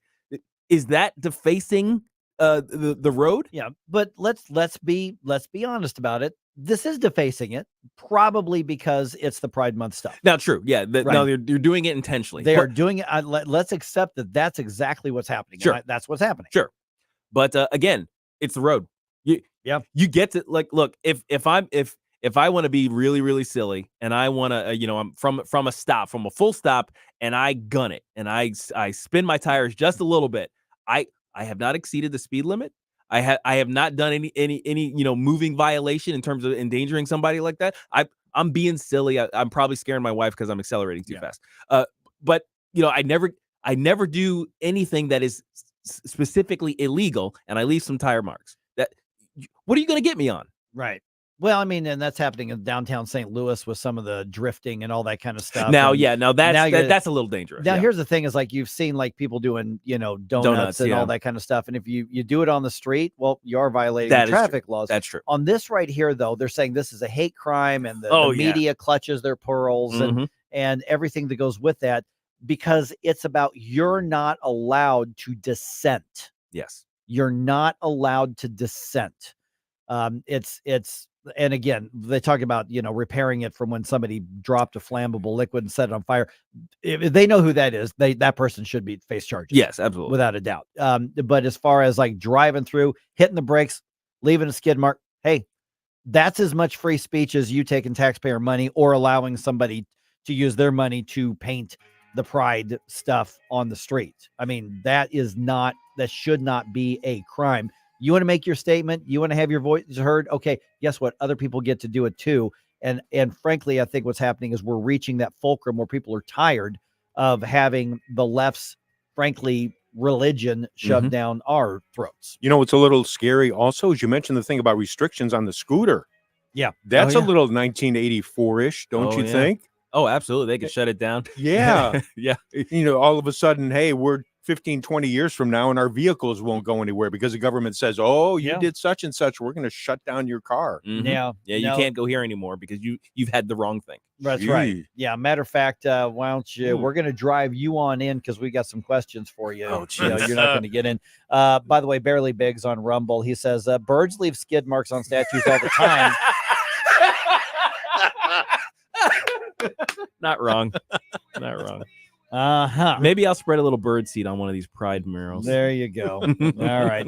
And Rizan says communism is actually the new national religion, or at least on the left. I'm going to insert there. LGBT, BLM, what other thing? They are just useful ideologies used to further the agenda and will get dropped as soon as it's no longer useful. Oh, you're absolutely right. It could be. Yeah. I mean, Marxism is based in disrupting your current setup. Your societal disruption is part of the implementation of Marxism. So as soon as it's no longer useful, no longer needed, they're going to drop you like a hot potato, put you up against the wall with everybody else. But it requires an elimination of dissent. Yes. And people are saying, I dissent on this. So don't commit crimes, but a quick skid mark on a public street, I'm just not buying that's a crime.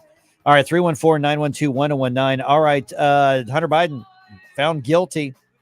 What's the bigger picture? Let's talk about that at 7:37.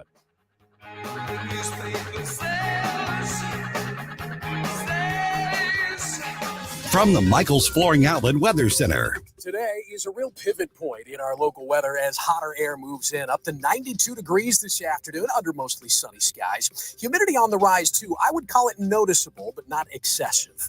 Clear skies tonight, down to 70 for the early morning low. Thursday looks steamy. Boy, we'll jump to 96 in the afternoon. Heat index peaks around 100. And then Thursday evening and into the night, storms approach from the north. A few could be strong. We'll keep an eye on that. That's your first alert forecast. I'm meteorologist Matt Chambers. Hey, Colombo here for Intervine, a great local company that has customers all across the country due to the quality of their products. Intervine has the best flashlights, lanterns, headlamps, and even batteries, including the new Monster 2000 lumen waterproof lantern and the Sentinel 2000 self-defense flashlight. Our home and vehicles are full of great Intervine products, and right now you can shop their website and get 25% off your entire purchase just by using my name, Tony, as your promo code. That's promo code Tony at Intervine.com. This is Larry Connor's commentary on News Talk STL. You remember that sweetheart deal that Hunter Biden was going to get on IRS charges and gun charges? In fact, he pled guilty to the gun charges. The judge looked at it and said, I'm not accepting any of this. It doesn't do justice. Well, then he decided to withdraw his guilty plea, and they rolled the dice with a jury. They were sure that he could convince the jury, look, I've been a drug addict. You got to take sympathy upon me. And in fact, the defense was pulling on the heartstrings of the jury. Have you ever had someone in your family that was addicted? You know how hard it is to get through it. We have a man here who did it, has turned his life around. Well, the jury came back with a verdict and found Hunter Biden guilty on all 3 federal charges. Previously, Joe Biden had said, I will not pardon Hunter. But of course, that was before there was a guilty verdict. They didn't expect it. Yesterday, he said, I am the president. I'm also a dad. I still am proud of the man he is. But is he going to give him a pardon? Sentencing 120 days from now. Joe Biden and Hunter went in looking for sympathy. What they ended up getting was justice. Get more Larry Connors on Larry Connors USA. Tonight at 6 on News Talk STL. Hi, it's Dr. Randy Tobler, along with daughter Sammy Tobler-Gregory, a team member here at our family-owned Body of Health Direct Primary Care Practice. Sammy, what are patients telling you about their experience at Body of Health? I can't tell you how many patients I've had come to me and tell me they just so appreciate getting to sit across the table with their doctor and chat about whatever's going on with their healthcare needs for however long they need. Want to learn more about healthcare the way it ought to be? Schedule a discovery call at bodyofhealth.com. That's bodyofhealth.com. Connor Roofing. You can count on Connor. Congratulations to the awesome team at Connor Roofing for earning the 2024 National Best of the Best Award for Customer Satisfaction. Connor Roofing has now won back-to-back honors because they do outstanding work in all types of roofing, storm damage restoration, siding, gutters, both residential and commercial. We chose Connor Roofing without telling the owners, Rob and Kathy Connor. Their customer reviews are some of the best in the country. Please read them. Visit ConnorRoofing.com and request an estimate. Connor Roofing. You can count on Connor. Hey, it's Columbo for Capriotti's Sandwich Shop. Capriotti's is famous for setting themselves apart due to their dedication to superior quality and ingredients like slow-roasted, hand-pulled whole turkey and American Wagyu straight from Snake River Farms. That dedication to superior quality is evident from the very first bite into a Capriotti sandwich. Visit Capriotti's Sandwich Shop 7 days a week at the corner of Manchester and McKnight in Rock Hill, and get more info, including how to impress at your next event with their great catering at capriottis.com. Give the nation some information about what's going on here. It's always an honest and open conversation. News, analysis, opinion. It's important where you get your news. 1019 and 94.1. Number one for conservative talk. I love these people. News Talk STL. Hey there, Tim Jones here. Make sure you join me and my buddy Chris Arps this afternoon from 4 until 6 p.m. right here on 1019 94.1 News Talk STL. Right now, let's get back to more of Mike Ferguson in the morning. All right, is there a reason that conservatives or Republicans or MAGA supporters should not be excited about the Hunter Biden conviction? I think there's a lot of people like, don't be a wet blanket, Mike. We're taking a victory lap here. Yeah, but is it a victory? Right. That's the key question. We'll get to that here. Why I'm asking that in just a second. Don't forget News Talk STL's streaming app. The promo say it. You got a phone, you got a radio. Mm-hmm. Got a car, you got a Bluetooth system, you got a radio. So check it out, News Talk STL on the App Store, whatever app store you're using, whatever your phone is. We're there. Download it completely free. And, of course, streaming audio on your computer everywhere. You know, you throw your earbuds in, you could have us in your ear all day, every day, wherever even you if go. you're on a scooter. And even if you're on a scooter. Just saying. Hey, guys, before we get into this bigger question on what we should make of the Hunter Biden conviction here, how should Joe Biden have reacted to that news of the conviction? Now, thanks to artificial intelligence, we now know how Joe Biden should have reacted. Okay. Here's what he should have said. As I said last week, I am the president, but I'm also a dad. Jill and I love our son, and we are so proud of the man he is today. Honestly, I don't know what the hell he was thinking. It's times like these that test a family. And if there's anyone in this family that needs testing, it's Hunter. We will learn from this. But that little idiot is not getting another laptop, that's for sure. We love him very much. But don't get me started about that bag of cocaine in the White House coat room. What a dumbass. That's it. That's it. That's what he should have said. Thank you, artificial intelligence. Oh, that's brilliant. Yes. Oh, absolutely. That's now. I think next week, then we're gonna have a word from Trump on what he thinks about the whole situation. If AI can generate that, can you imagine what we're going to get over this election cycle between Joe Biden and Donald Trump? Oh my gosh, the memes are going to go wild between Joe Biden's dementia, Donald Trumpiness, and RFK Jr.'s brainworm. Who knows what we're going to hear a little bit. It's going to be awesome. Where's Commander when you need him? Oh man, sick him. God, chomp. Okay, so I was wondering. By the way, at 7:05, we're going to talk to Bob Hoge from RedState.com about this. The fact of the matter is, I don't think anybody can deny that the attention to the Hunter Biden felony gun charges and now convictions is more about politics than it is about anything else. I mean, is there anybody else who lied on that background check form that you would be up in arms if they weren't prosecuted for it? And we talked to State Representative Tony Lovasco a little bit ago about this, and I think he made some really, really good points. Is Hunter Biden a sympathetic figure? Nope. Do I think he's well, I can't say that word. Do I think he's easy a scoundrel? Yes. Scoundrel. I think that do I think he's probably committed a variety of financial and fraud crimes that he should be prosecuted for? Absolutely. I think that he should. But I am more loyal to protecting everybody's individual rights than I am to the cause of getting Hunter Biden, and even to the cause of getting Joe Biden. And I know you can argue getting Joe Biden is a way to protect our individual rights, but it was brought up saying, wait a minute, Hunter Biden was prosecuted on something that if it were anybody who were a Republican or conservative, we would be saying that law should not exist. Right. We don't like that law. And Trey Gowdy last Sunday was on Fox, and he said he used to be a prosecutor. He said maybe there were 10 to 12 prosecutions like this in the country per year, maybe. And those were always related to something much, much bigger in scope. Right. So I think that conversation we had with Representative Lovasco, which, by the way, is going to be posted on a podcast here in a couple hours, is worth listening to say, wait a minute, guys, do we want to get them? Sure, but at what cost? And do we want to make sure we're not sacrificing our principles in order to do it? Believe me, I think Hunter Biden's left a lot of stuff out there to go get him on. But the gun charge, I'm not sure is the right way to do it. And I know somebody's mad at me for saying that, just like somebody was probably mad at Representative Lovasco for saying it. But here's the thing. It is a matter of, it's none of the government's business if I buy a gun. I don't think I should have to fill out any paperwork to do it. It's just none of their business. Almost every gun control law out there is unconstitutional, period. Now, I think if you commit a crime with a gun and part of your sentence is you're not allowed to use a gun because you forfeited that right.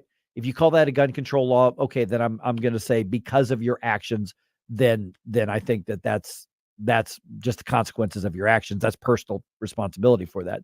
But in this case right here, should that law exist at all? Now, I'm not sympathetic to Hunter Biden at all. Oh, no, I'm not saying, that I'm on his side or anything, but I think we're so caught up in, look what they did to Trump. Let's go get him. What they did to Trump was lawfare. So let's use it against them. If they can do it, we can do it. And that's a downward spiral we need to stop and not draw more into. At best, and I'm going to expand a little bit on what I was thinking earlier today. At best, I think we could use it as an object lesson. kind of a, while we hold them to the standard that they're attempting to enforce, that they're attempting to expand, with Joe Biden talking about the universal background checks and all of these other things. This is their agenda at work.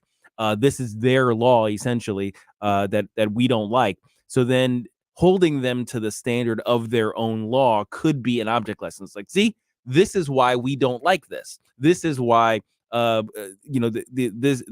overreach of government can ruin lives and things like that. I think that would be the best conservative defense of a Hunter Biden prosecution in this case. Yeah, I mean, and there's a lot of good faith, and I'm talking people that are on our side. Yeah, who are basically saying, "Hey, the law's the law." Right. He lied on the form. He got prosecuted for lying on the form. That's true.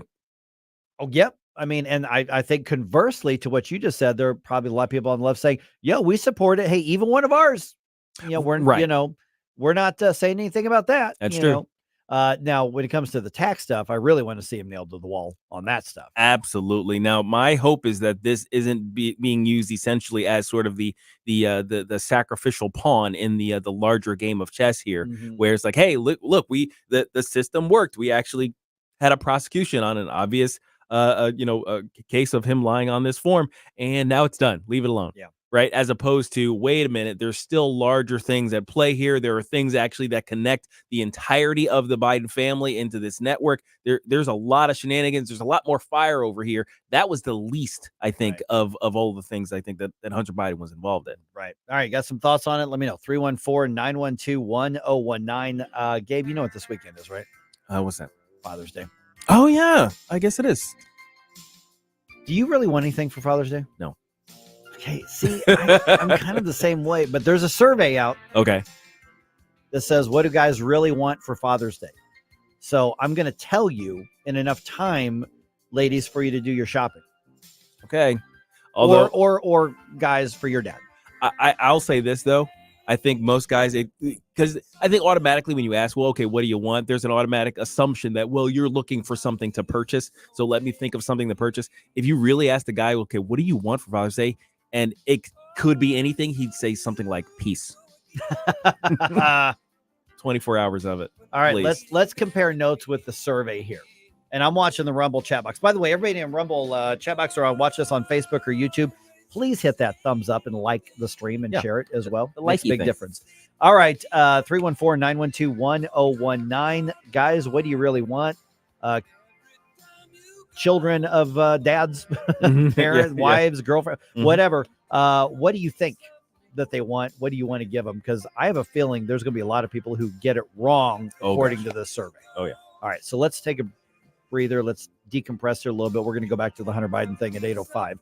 But let's compare the list right here. 1019-94.1 News Talk STL. For podcasts, articles, and more, find us on newstalkstl.com. Go on and go free. Yeah. Maybe you're too close to see. Mike Ferguson in the morning. I can feel your body move. Doesn't mean that much to me.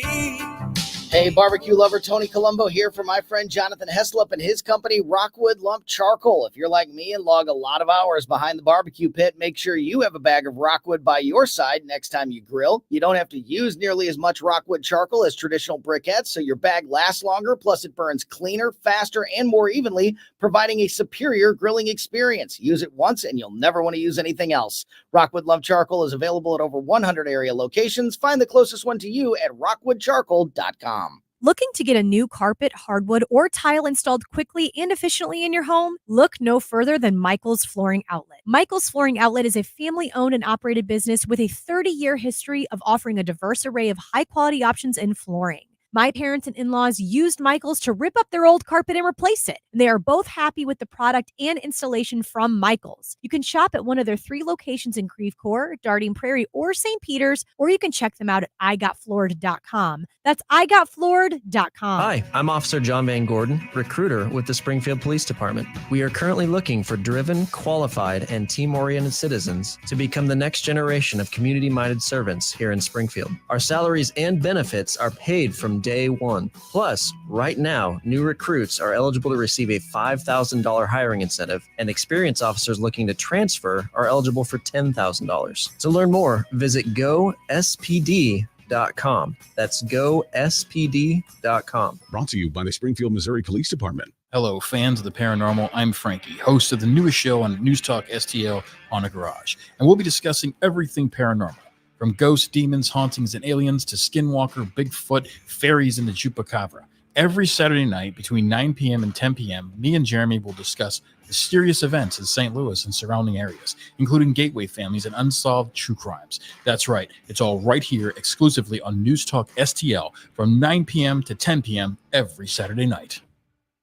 This hour of Mike Ferguson in the Morning brought to you by Window World. Simply the best for less. 314-993-1800 or visit windowworld.com.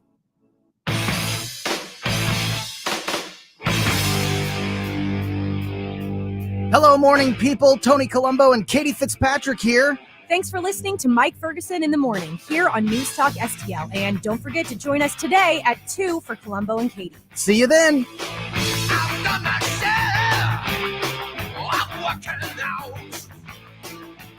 No, don't fade out here. All right. Well, Judas Priest here. All right, I'm into it. All right, 7:51 right now. Father's Day coming up this weekend. I got that phone call the other day. My daughter called me, Amber. She goes, "Hey, Dad, it's Father's Day this weekend." I'm like, "I know." Yeah. She goes, "I'm taking you out to brunch." She goes, "And then I want to take you out to dinner. Then I'm going to take you to a Cardinals game. There's a day game coming up." And then I'm like, "That's a lot." It's like, take it easy there. And then she gave me because apparently we're at that stage where we're role reversal. And she was like, "I wasn't asking you." I'm like, "You're 5 foot tall and 105 pounds. I can stuff you in my trunk." But there's an assignment. Apparently, you're on assignment for Father's Day. So, I appreciate the sentiment, but I was kind of like, I want to just be home. So there was a survey done. Too people-y outside. That's right. Too people-y. That's right. 1,000 fathers were asked in this survey, what do you actually want for Father's Day? How do you think what dads said they actually want compares to the list of people? And by the way, a couple of things on here. I'm not sure that I know any dads that actually want this. Okay. So I'm questioning it a little bit. Mm-hmm. I think the way dads answer surveys is different than how dads actually think. Right. Yeah, maybe. I mean, what, like, for instance, Janet comes to you, your daughter comes to you, and they say, what do you want for Father's Day? What are you going to tell them? We could just go someplace and eat some food. That's fine. Yeah. That's it.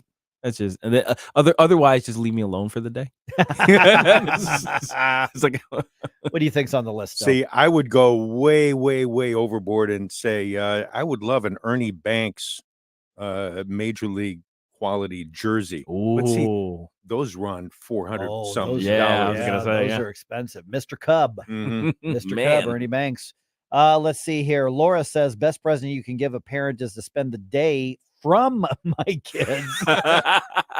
Don't want to cook and let me I think it cut off. Let me stream. I guess just watching your shows, I think is what that means. There you go. And she also says the best present you can give a parent is spend the day with them.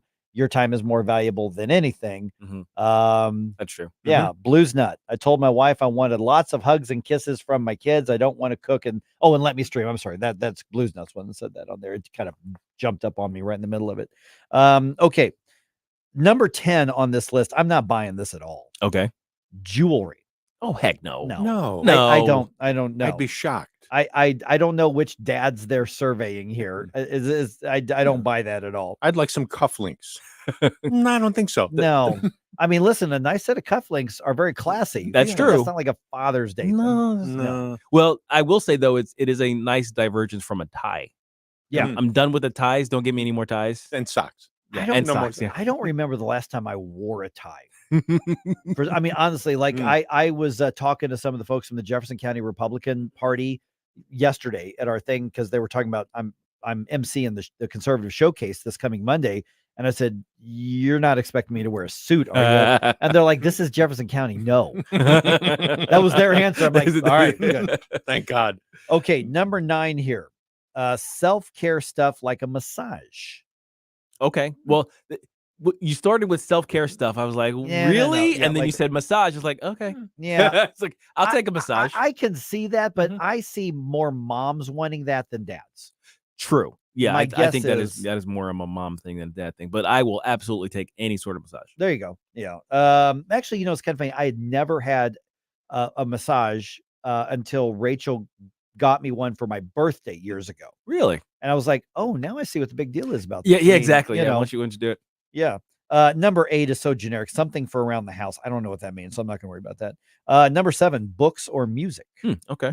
All right. Oh yeah, music. Yes. Yeah, because like for instance, they were teaching, my wife and daughter were teaching me how to use the iTunes, and one of my teammates for my birthday a couple years ago got me an iTunes gift card. Mm-hmm. So I bought a playlist with that.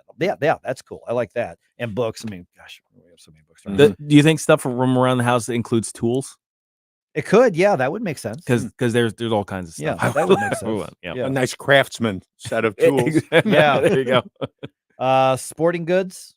Okay. Kind of generic. I Yeah, can see that. yeah. you know. Tim would ask for like a new driver or putter or something like that, right? Yeah, he would. Yeah, right. Mm-hmm. I have a feeling that Suzanne was like, another one. Yeah, but this one's carbon fiber. That's right. Now here's the one where I totally buy this. Tickets to a concert or a game. Heck yeah. Yeah, that is because that goes along with the time, the experience. I know a lot of people at this age, things are changing. I don't mean age like chronic. I mean the age we're living in. We just don't want more stuff. Right. Yeah. Yeah. That's why there's so many storage places around because we don't even have enough stuff in our own houses. Right. No, we got to stuff it somewhere else. So Yeah. the experience, Yeah. absolutely. You got Billy Joel and Sting coming to Bush. Yeah, Yep. I could see that as Rachel Father's has Day. taken her son to one of those. I saw John Fogerty's coming to the family arena on there. Mhm. Electronics. Yeah, I mean, guess, the sharper image exists for a reason. Clothes and shoes.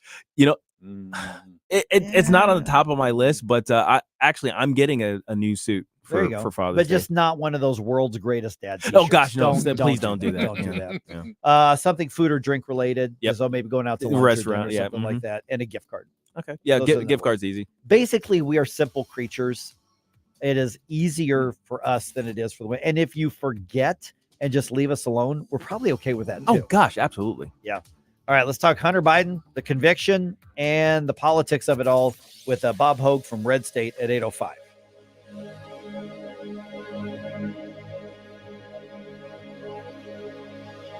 Replacing your roof is always a big deal and a big decision. That's why I want you to call my friends, the folks who we've trusted with our homestead, Eureka Contracting and Roofing. 636-938-ROOF. That's 636-938-ROOF. They are veteran-owned, over 30 years of experience in the construction and insurance industry.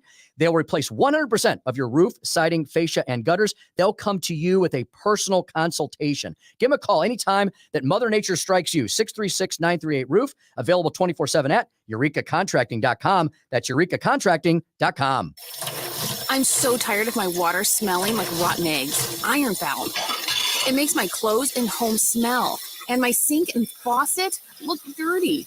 I'm calling Jones Air and Water Treatment for their solution to this pollution. Jones Air and Water Treatment has a solution to your pollution. Call now for your free water analysis at 636-899-1040 and live with clean, great-tasting water. That's 636-899-1040 or joneswater.com on the web. Call us now.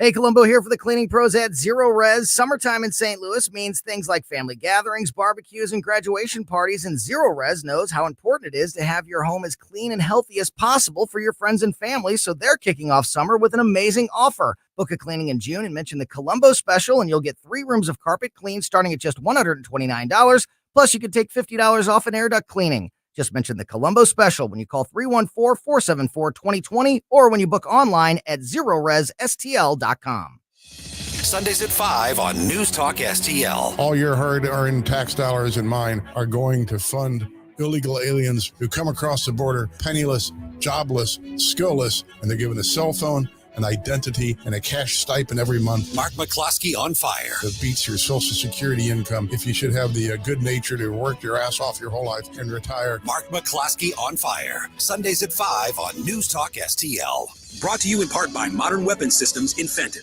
KLGY HD3 Clayton, K270BW Belfast, KNVS Bowling Green. This is News Talk STL at 1019, 94.1, and always streaming at newstalkstl.com. Breaking news this hour from townhall.com. I'm Jeremy House.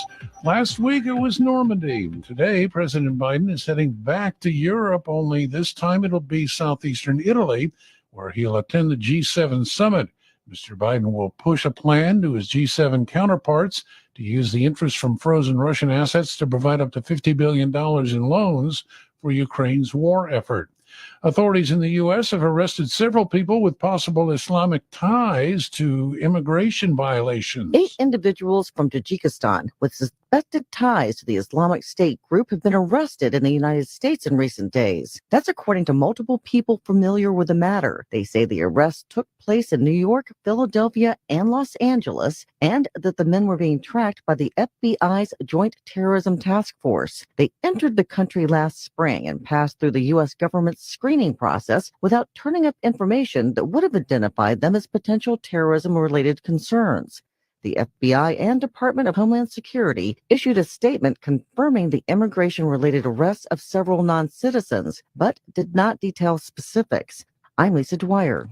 Following a guilty verdict on 3 felony gun-related charges yesterday, Hunter Biden faces more legal woes. This is not the end of the story for Hunter Biden either. He's got charges pending in Los Angeles for a tax case, and that case is set for trial in September. So he still has more on his plate to deal with heading into the election. That's correspondent Michael Kunzelman reporting. Inflation in the United States eased last month. Consumer prices, excluding volatile food and energy costs, rose 0.2% from April to May. That was down from 0.3% the previous month and was the smallest increase since October of last year. On Wall Street, Dow futures are ahead 306 points. More on these stories at townhall.com. Protect big government, and the progressives have done everything they can to silence truth and sanity, but there is a secret weapon out there that they cannot touch. 1 year ago, a new digital streaming platform, the Real Life Network, was launched to provide a desperate world with much-needed programming free from the overreach and interference of government and media. The explosive growth they have seen speaks for itself. In 1 short year, more than 100 programmers have jumped on board to provide all kinds of content. I'm proud to be among them, as you can find the Dennis Prager Show and several of my interviews on Real Life Network. And get this, over 30 million minutes of programs that are free from the influence of secular agendas have been viewed. Real Life Network can change your life, and it's free. Sign up now at reallifenetwork.com and receive a free digital download of Countdown, a book from Real Life Network founder, Pastor Jack Hibbs, whom I adore. From the Michael's Flooring Outlet Weather Center. Today is a real pivot point in our local weather as hotter air moves in, up to 92 degrees this afternoon under mostly sunny skies. Humidity on the rise, too. I would call it noticeable, but not excessive.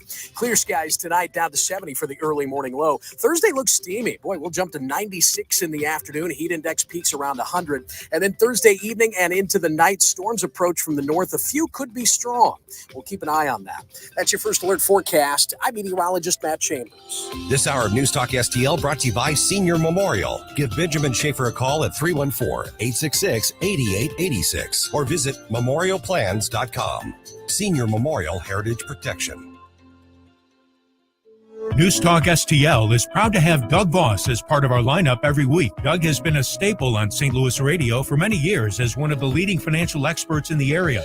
You can hear Doug and Safe Money Radio 3 times every weekend on News Talk STL. And in case you miss anything, you can check it all out at DougVossSafeMoneyRadio.com. What else do our listeners need to know, Doug? Simply put, I focus on helping pre-retirees and retirees build, preserve, and protect retirement assets, and I've been helping my clients solve their insurance and financial needs for the past 33 years. I also strive to educate my clients on how to prepare for retirement, minimize the impact of market volatility on their assets, and deal with the challenges of increased longevity. Call me today at 844-676-SAFE. That's 844-676-7233.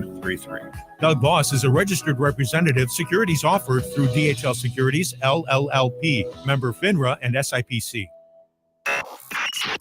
Mike Ferguson, I'm the world's heavyweight wrestling champion. Gabe Pfeiffer, I'm Batman. Get up, can't you hear the alarm? Get up, get up. I want to be clear, I'm not going nuts. Mike Ferguson in the morning on News Talk STL. I am a trained media professional. Yes, you are. So I've noticed a difference in the trends of media coverage between the last two trials of well-known political figures. Oh, you noticed that too. I maybe this slipped under everybody else's radar. Okay, all right. But the level of national media coverage of the Hunter Biden conviction, not quite at the level of the Donald Trump conviction. Okay, yeah. Now, I think you might be right there, Mike. Hunter Biden's never been president, so that's fair. True. So, but it's still unprecedented because the president's child has never been first time, prosecuted for a felony. Yeah. So it's interesting when you look at now that the Hunter Biden convictions are in place, that you've got complete silence basically on the left. Oh, yeah. And with the MAGA part of the right, obviously a lot of celebration and some others going, wait a minute. Yeah. Yeah, I don't like him either. But so where do we go from here? Because you cannot separate out the politics from it. I would love to live in the world where the justice system is the justice system and politics have no play in that. But I live in the real world. Yeah. All right. 8:06 right now. I'm Mike Ferguson. Got Gabe here. Got Stell here. We are now joined by Bob Hoge from RedState. And Bob, you've been all over this, man. Appreciate you being on the show again. A couple of the things you've written on here on this just in the last 24 hours. Joe Biden speaks on Hunter's felony conviction. I will accept the outcome of this case. Jurors on Hunter Biden's gun case were split at first, but overwhelming drug evidence swayed the panel. Let's start with kind of the facts part of this. And then that one right there, jurors were split at first, but the overwhelming drug evidence swayed because we're talking about him lying on that form saying, no, I'm not a drug addict when he was trying to buy the gun. And that's where the convictions actually came from. So the facts of the case at hand aren't supposed to be political, but we'll get into that in just a minute. So what do we know about the process that led to these convictions at this point? Well, good morning, and thanks for having me on. One of the jurors was like, it was heartbreaking or heart-wrenching. And he said, but I simply couldn't ignore the fact that every other text message and the readings from his book showed him going to 7-Eleven. And they said, the defense tried to say, well, he was going to get a donut. And the juror was like, come on. He says in 100 text messages, I go to 7-Eleven to be Mookie, and we know what Mookie is all about. So they just could not ignore that. And I, for the life of me, don't understand why he didn't just plead guilty, walk away, take the loss, move on with his life, spare this trial, which was an absolute sordid embarrassment for everyone involved. So I'm not sure what he and his defense attorney, Abby Lowell, were thinking, because it was so clear cut. Even liberals were like, "Oh yeah, this case is kind of open and shut." So it's a weird one. Morning, Bob. Gabe Pfeiffer here. I'm sorry. Go ahead. No, they couldn't ignore all the drug evidence was just too overwhelming. Yeah. So Bob, what do you make of the theory that this is sort of a sacrificial move, and that this is going to be used as further distraction from some of the more serious issues with corruption and relation to the other members of the Biden family, particularly Joe Biden? I actually buy into that and think he's almost like a sacrificial lamb, and he agreed to take the fall because Trump, instead of gloating and going, "Oh my God, ha ha ha," he's like, "Yeah, not interested. This is not a big deal. This is just a distraction from the real Biden crime family influence peddling operation, and this is just small change." And I do think he has a point there, which is they went after him on this bizarre charge, in which, yeah, he admitted it in his book, but nobody else is going to get federally charged for this, or if they are, it's not going to be a huge national story. They'll just plead out and get a little probation or something. And so they went after him on this, and I think in a way it was just to prove that they're equal-handed and fair. As a matter of fact, you were talking about the media and how they're sort of playing this one as compared to Trump. And just before Hey, Bob, back up when we lost you. We lost your signal for just a second. We lost you right after you referenced the media. If you could go back and start there. Okay, can you hear me now? Yes, sir. Okay, AT&T. I want my money back. I was just saying, it is interesting. You were talking about the media, and I was just wondering, are they just ignoring this? Of course, the ones on the Fox and RedState and other places are focusing heavily on this conviction. But I just looked at CNN and the New York Times, and guess how they're playing this? It's bad for Trump. Mm-hmm. Hunter Biden's conviction undercuts a Trump narrative of a rigged system. That's the New York Times right now. So, CNN, Hunter Biden's guilty verdict should bolster faith in the legal system, but Trump supporters spun up new falsehoods. So they're going to try and spin it as a Trump loss, even though it has nothing to do with Trump. I find it just ridiculous. But other than that, you're absolutely right. They're just going to ignore it. No big deal. The president loves his son. It's a beautiful addiction recovery story. Look what a strong man he is by coming back. And yesterday, I almost felt bad for him for a minute. I'm like, yeah, he didn't ask for this. He's the president's son. Would this have happened to him if he was just a regular addict? And I almost felt sorry for him until I remembered all that he had done is pretty lurid tale of the path he went down. So I can't quite feel bad for him. I'm sorry. Yeah, he's not a sympathetic figure by any means. No. We're visiting with Bob Hoge from RedState.com. And Bob, let me follow up on something you just said. You mentioned Donald Trump's reaction, not basically commenting on it, saying this is a distraction. I agree. Smart move by Donald Trump. That was, I think, the best thing he possibly could have done to address this and react to it was to not react to it. I think that was very smart on his part. At the same time on this, some of the people are saying, aha, but look, you lawfared against somebody with an R in front of their name. Now we're going to lawfare somebody with a D in front of their name. And now we're also seeing even red states. Jeff Charles has a good article on this. And we talked to a local state representative about this. Who are saying, wait a minute, aren't these gun control laws things that a lot of conservatives don't want to be in place in the first place? So is it smart for anybody on the right or anybody on the MAGA camp to take a victory lap over getting Hunter Biden when we don't even like the law in the first place because of the big government gun control aspect of it? Yeah, and thank you for the shout out to Jeff, my friend, Jeff Charles. He did write an article about how a lot of gun enthusiasts are like, we're not going to take a victory on this. This is not something to celebrate. This is an anti-constitutional, anti-Second Amendment law and shouldn't be prosecuted no matter who it is. And that article got a lot of attention because I think that, yeah, okay, now you've got Hunter Biden, great, but you were trying to keep him from his law constitutionally provided rights to bear arms. And so that is an interesting argument. And So yeah, I don't think it's just this huge victory for Republicans. It's like, oh, we got Hunter Biden. It's like, yeah, okay.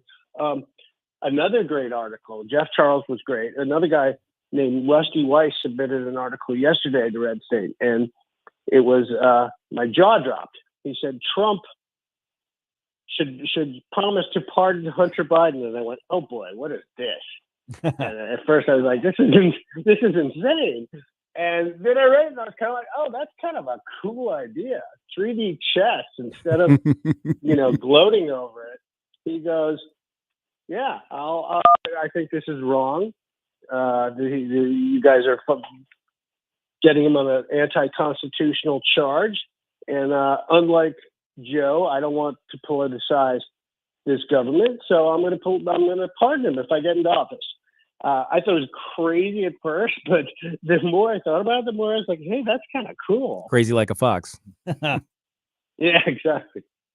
Good morning, Bob. Stel Ponticus here. You mentioned the response in mainstream media like the New York Times, CNN, and the rest of them. How about if we do the flip test? What do you think the reaction would have been if it was Don Jr. or Eric going through this? Oh my God, I wouldn't even be able to turn on my TV because it would explode. They would just be all over this. And you'd have every New York Times columnist, well, he's a danger to democracy. and you'd have MSNBC, just Lawrence O'Donnell and Rachel Maddow just melting down and telling us how this is the greatest thing since, the articles were first signed. Yeah, both of those guys would be really mad. Those dudes. What did you say? I said, yeah, both of those guys would be really mad. Yeah, there you go. So yeah, I think it would be an absolute just media clown show.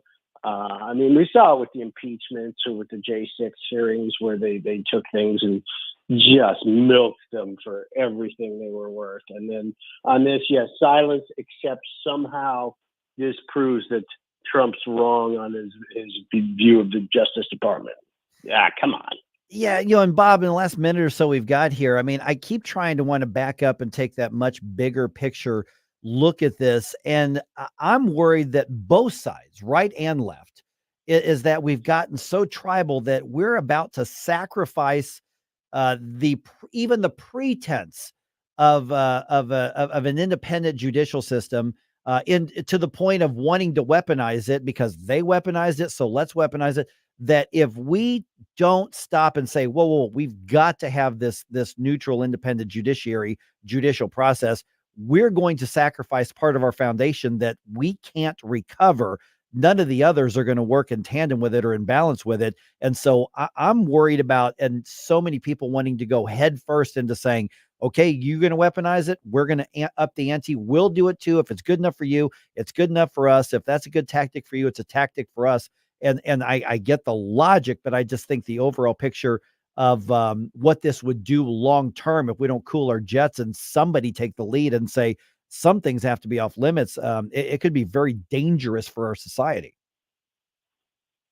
I 100% agree, and I think what Biden and Merrick Garland have done is a terrible disservice to our country and threatens to turn us into a banana republic.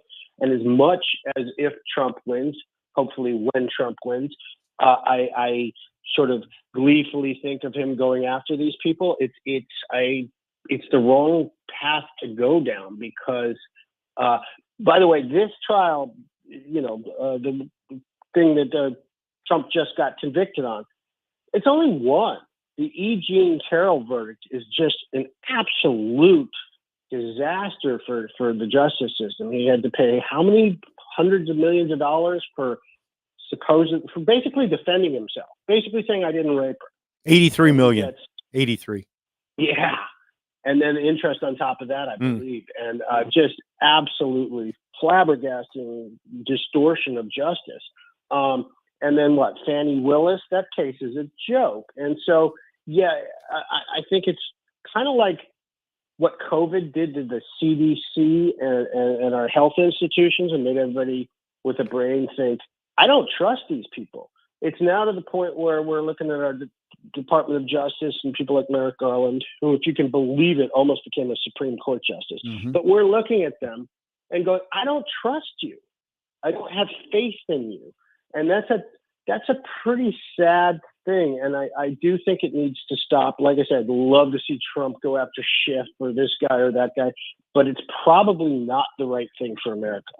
All right. Bob Hoge from RedState.com. You can find his articles pretty much right at the top of the fold right there. Bob, nice job on those as always. And we'll talk to you again soon. Thanks so much.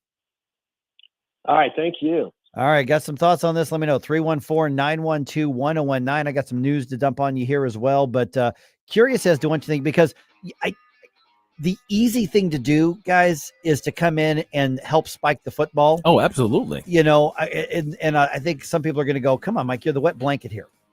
Come on, man. Sometimes you got to be, though. Give us one here, man. Just let us celebrate it first. Let us have this. I just think the principles are more important than the points right now. Mm-hmm. And, you know, if we look back here a few days, Trump made a comment regarding Hillary Clinton and all the lock him up stuff before the last election. And then he didn't do anything afterwards. And his comment was, I didn't feel it was the right thing to do. I didn't want to put another president's wife in jail, do anything to go down that path. And I thought, well, all right, you know, he's entitled to maybe change his mind. I don't know if he was changing his mind or if he was just playing the political game, but he said, no, I realized, no, we don't want to do that. Now, conversely, if there are absolute crimes, especially ones that compromise national security. Oh yeah. I don't care who did it. Yes. And she did that with, Yeah. you know, all the emails that disappeared and wiping out her phone and bleaching her phone and doing all the other stuff. The But still, he deaths said- at the embassy, I think, still weigh heavy on a lot of people's minds in that regard. Yeah, there are political considerations for that too. I get it, but I don't think anybody should be above it just because it's going to be a big trouble and hassle on that. So let's see what happens with that too. All right, some news on you here. Run 824 on 1019-94.1 News Talk STL. You're gonna blow us all away. Number one for live and local Conservative talk. They always have great conversation. news, analysis, and opinion. Charlottesville was a little peanut, and the hate wasn't the kind of hate that you have here. There's an anti-Semitic surge here that has terrible consequences. We will continue to protest. The crime that they are accusing President Trump of is falsification of business records. There are 34 of them alleged. There is an insufficient amount of evidence. 1019 and 94.1. St. Louis is number one for conservative talk. News Talk STL. All right, when it comes to the long-term financial future of your family, and I'm not just talking about your immediate family right now who lives in your home. I'm talking about your next generation, the generation after that. One of the most important things you can make sure is giving you the best return on investment is your home. It is your property. And that's why when you make a move, you need to do it right. That's why you need to call my friends Rodney and Jen. Mike Ferguson here for the Walner Home Selling Team with Berkshire Hathaway. The number is 314-810-SOLD. 314-810-SOLD. My challenge, my suggestion, call the people that I am referring my own mother to. My mom is going to move. Maybe here to St. Louis. She hasn't decided. Maybe closer to where my brother is in New Hampshire. But she's going to move. And she called me and she goes, hey, Rodney and Jen are going to take care of me, right? Absolutely they are. If she comes to St. Louis, she's going to work with Rodney and Jen Wallner. I wouldn't trust anybody else to work with my family and my mom. So 314-810-SOLD. Call that number today. By the way, that's their cell number. That's the number I call when I talk to them. They're going to pick up unless they're on the phone with somebody else or in a meeting. But they're going to call you right back. They're not going to make you sign a contract, come in and talk to them. They're going to give you their first impressions. You say, hey, here's my situation.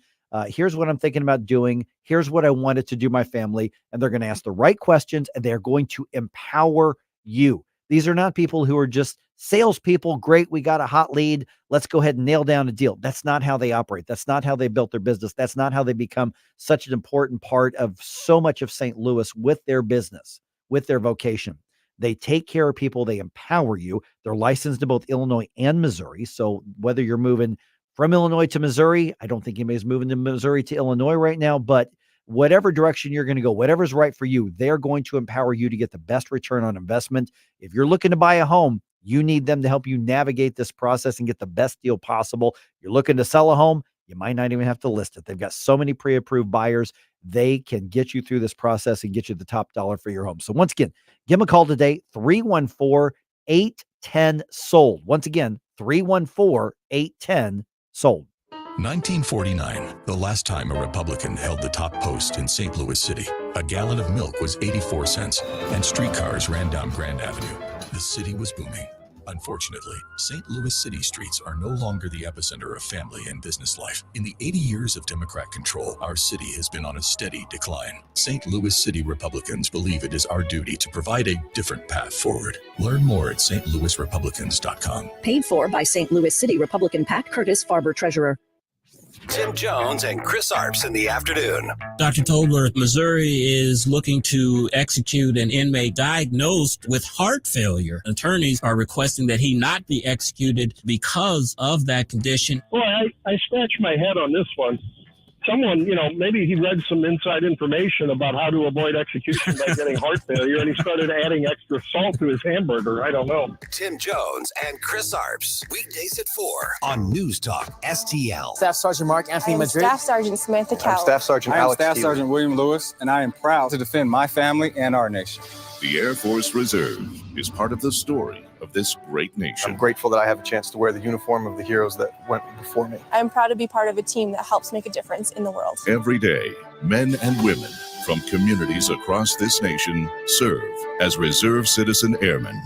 Even as technology evolves and changes, our commitment to defend and protect this nation remains steadfast. We celebrate those who have served and those who are proudly serving. We celebrate our proud history and look towards an exciting and uniting future.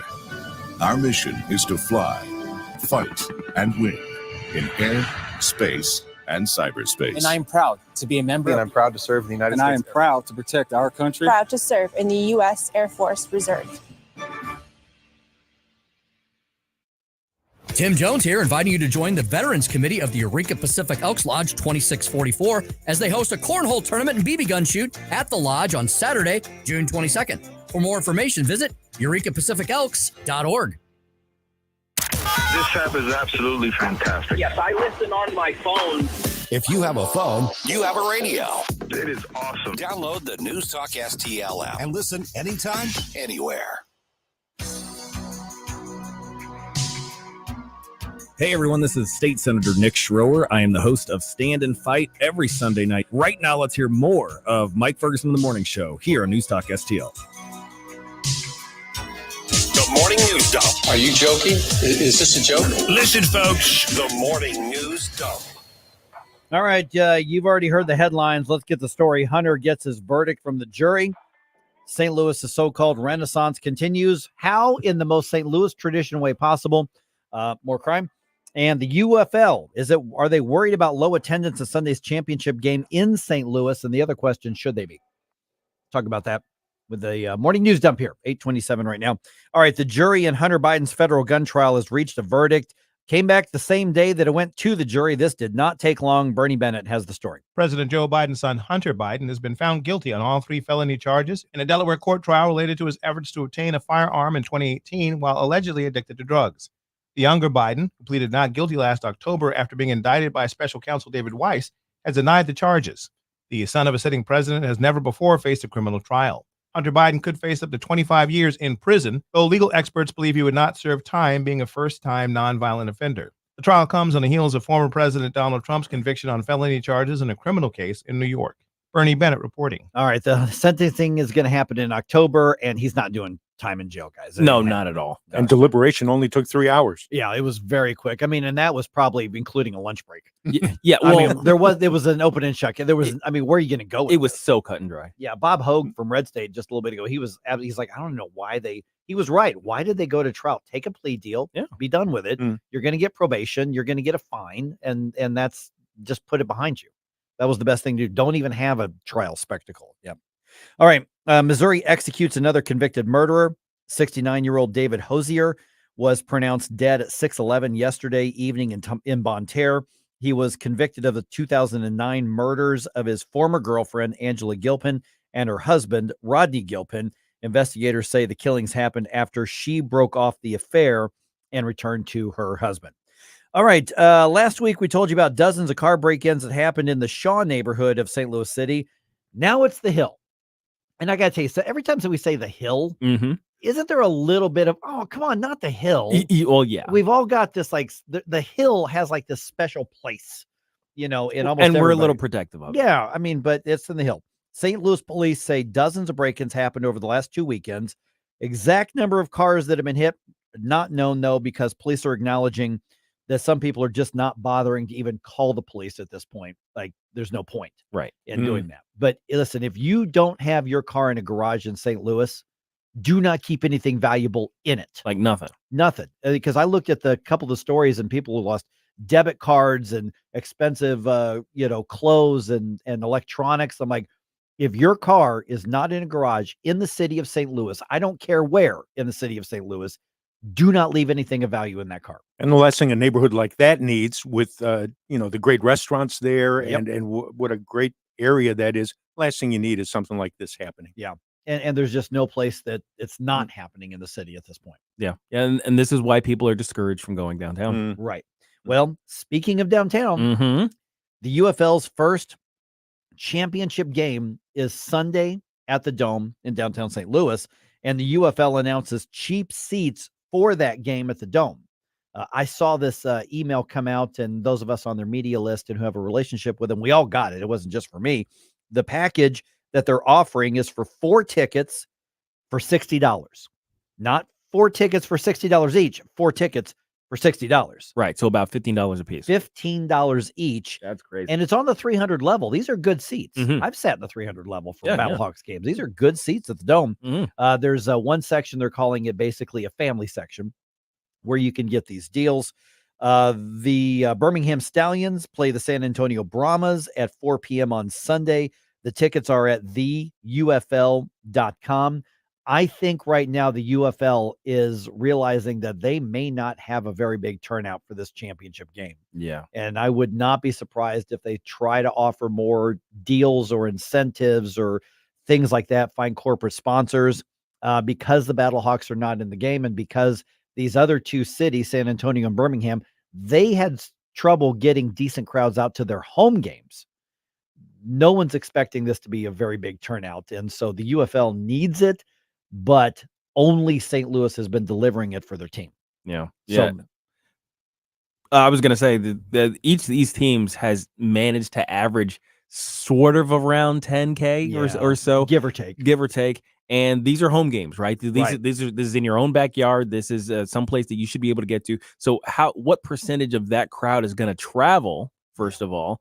And we're not talking, a hop, skip, and a jump like it is kind of between Chicago and St. Louis. Coming out of Texas, that's a decent distance. That's not a day trip.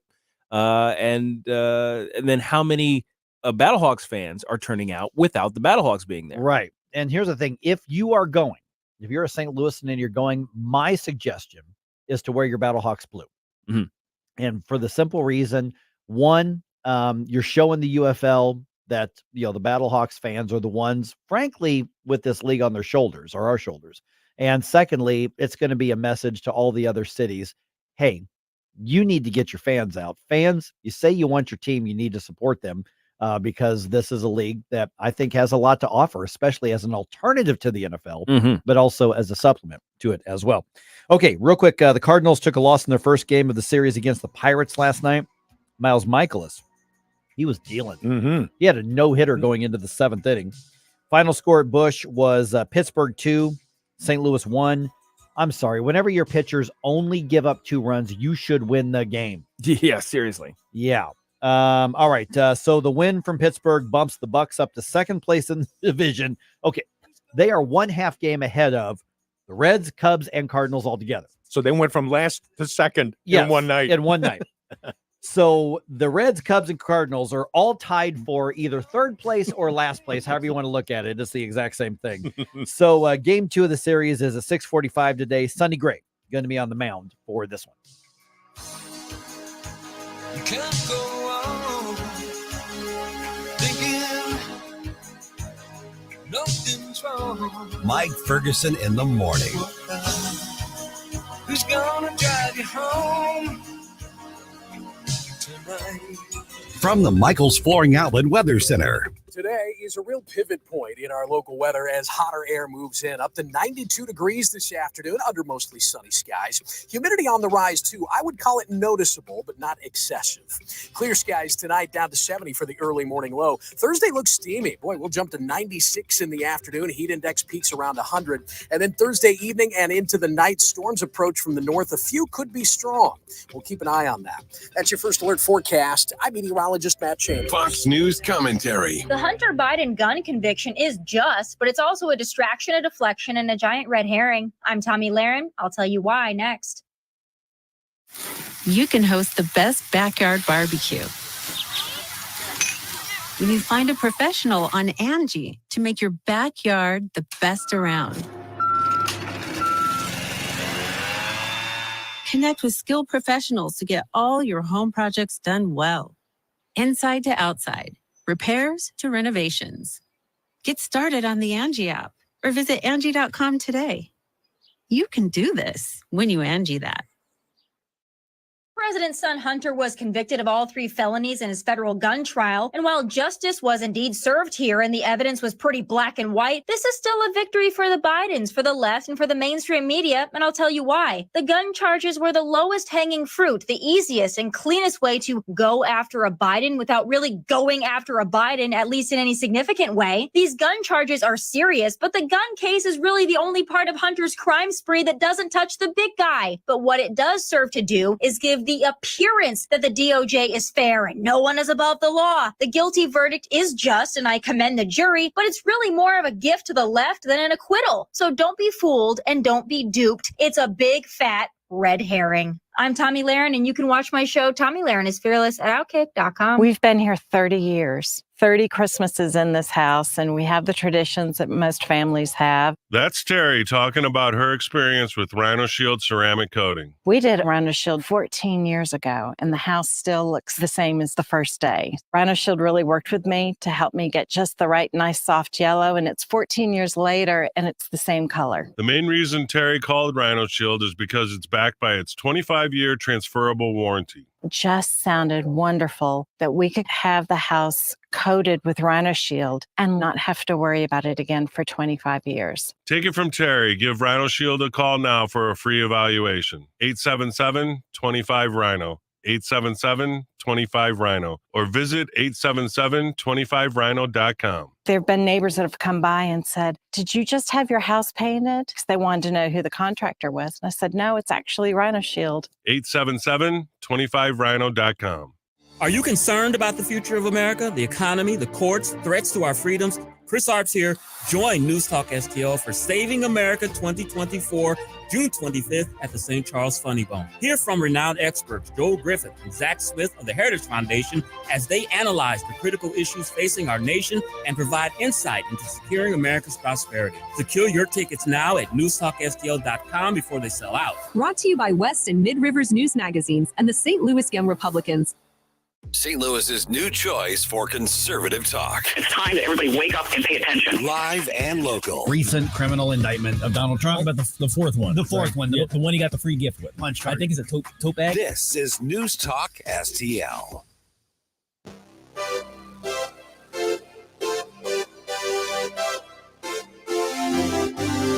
Danny Define with the Next Gen right here on Sundays at 10 p.m.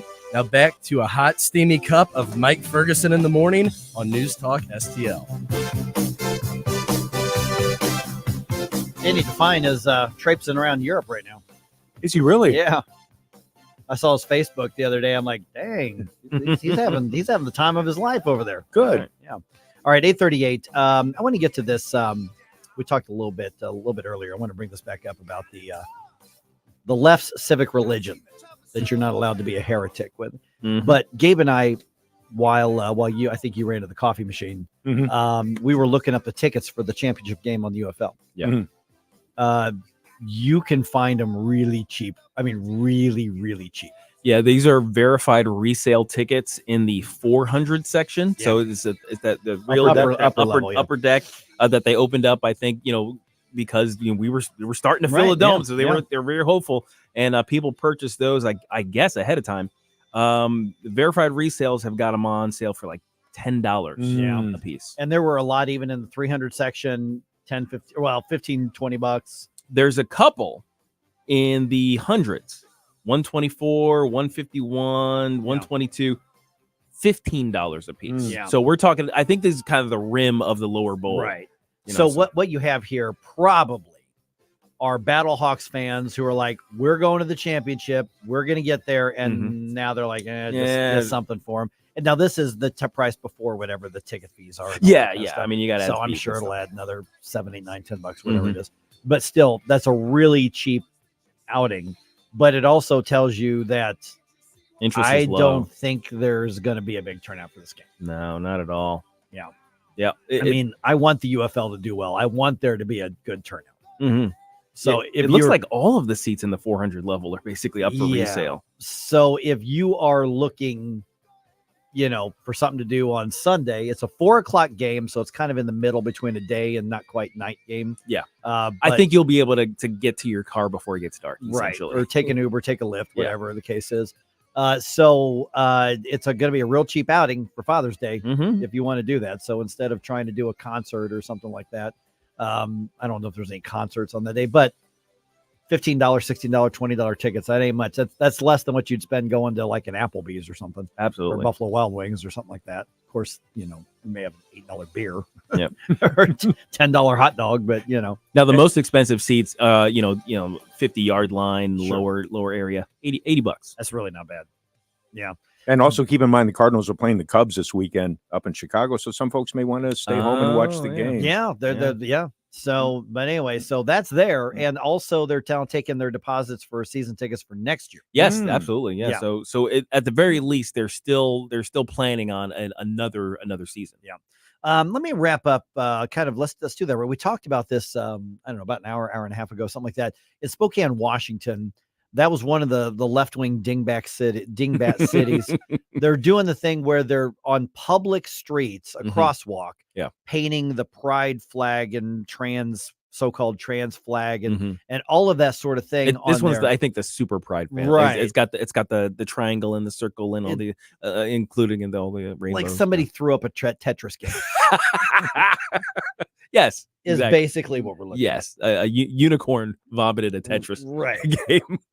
And what happened is they're up in arms and there have been arrests made because somebody left skid marks. And it looks like these came from those Lime scooters. Yes, I think there were actually witnesses at the time, and some people were kind of complaining about, "Hey, don't do that." And the kids on the lines are like, "Yeah, F you." Yeah. And so they're doing criminal charges because somebody left skid marks on a public street on a Lime scooter. First of all, I didn't know Lime scooters had that much power. You can generate that much speed to where if you hit the brakes, you skidded on it. Yeah. The question is, if I went as fast as I could go on a Lime scooter, hit the brakes and a little bit of a and I have a little bit of a skid mark on the pavement. Am I committing any sort of crime or offense? Am I going to be prosecuted anywhere else on the street? The answer is no. No, absolutely, clearly not. I am not going to. That is not going to happen. Even if I do it and it says fire lane and I put a little, it's not going to happen. But if you do it on the pride flag, well, that's a hate crime and everybody is losing their minds. How can you possibly do that, Gabe? I'm gonna propose for public discussion that it ain't about the skid mark. Oh, absolutely not. This is this comes from I can't claim this is an original thought, but I can't remember who it was, but they were on with Jordan Peterson, and this guy described wokeism essentially as making sacred certain protected groups of people. So once you have those, that set of sacred people, the most sensitive individual within that group is the one who sets the tone for what is and is not acceptable speech, thought, action. Right. And you have to use that as the litmus test for discerning a blasphemer. Right. And you have to punish the blasphemer. Yeah, because it was more about the thought. Yes. It's really not about the action. It's about the thought. It is about, and we see this in the public schools. We see this in media. We see this This is what is accepted. This is what you will comply with. You disagree, you don't like it, because we are seeing, maybe not a huge, but we're seeing some shift away from the just bend the knee to the pride movement. And people are going, that's enough, guys. Yeah, we're done. Easy. That's enough. You have your thing, but you're not going to make me have your thing. And it is about punishing the heretics who are dissenting. It's about punishing the wrong think. Because if I'm going through a crosswalk and I do a little skid mark on a bicycle or a Lime scooter or whatever, you didn't commit a crime, but they're arresting and prosecuting because you dared to besmirch the political and social activism that's, by the way, being paid for by public tax dollars. And that should not be the case. I mean, you had the similar situations 2-3 years ago when the Black Lives Matter murals were on, in Washington, D.C., and Kansas City and other places like that. And so it truly is more about, you will comply with the right thing. You will not dissent with wrong think. And that's really what we're seeing here.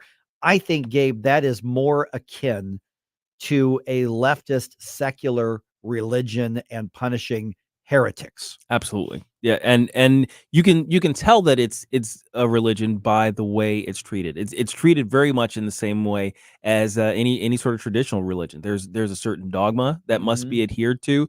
There is a priesthood. There are people who basically get to dictate what is true dogma. And they're vaunted as community leaders and of a particular community. And they get to pontificate. And they pontificate at length. Sir. And I say pontificate all you want. That's free speech. But guess what? We get to pontificate too. As well. Yes. Now, and that's the thing. That's what makes it a state religion, though, is that speaking against this religion, saying anything, doing anything that they find offensive is met with persecution and in some cases criminal action, Right. Yeah, and the criminal action should frighten just about everybody. Now, a background to that story is they had just repainted all this because somebody literally set it on fire. Right. Like some flammable liquid was dumped on it and they lit it on fire. That is a crime. Yeah, you can't just kind of pour gasoline. And I say, if you ever find that person, absolutely prosecute them for that, but not because it was on the pride thing, but because they did it to a public street. Well, it's like you said, Mike, in if anywhere on a public street, if you made skid marks in your Lime scooter, it's not going to be that big a deal. But anywhere on the public streets where you poured gasoline and lit it on fire randomly, you should be prosecuted for that. That's crazy. Here's the thing. We're now at the day and age where we are trying and we are successfully prosecuting thought. Right. And this is the beef I have with hate crime laws. In general, yes, absolutely. You prosecute actions. They're not prosecuting an action. I mean, seriously, are you going to go before a judge and like, well, judge, he made a skid mark with a Lime bike? That's you'd be laughed out of the courtroom. Yeah. But Your Honor, he defaced a pride symbol during Pride Month. Oh my gosh. Oh no. Okay. So that's prosecuting thought.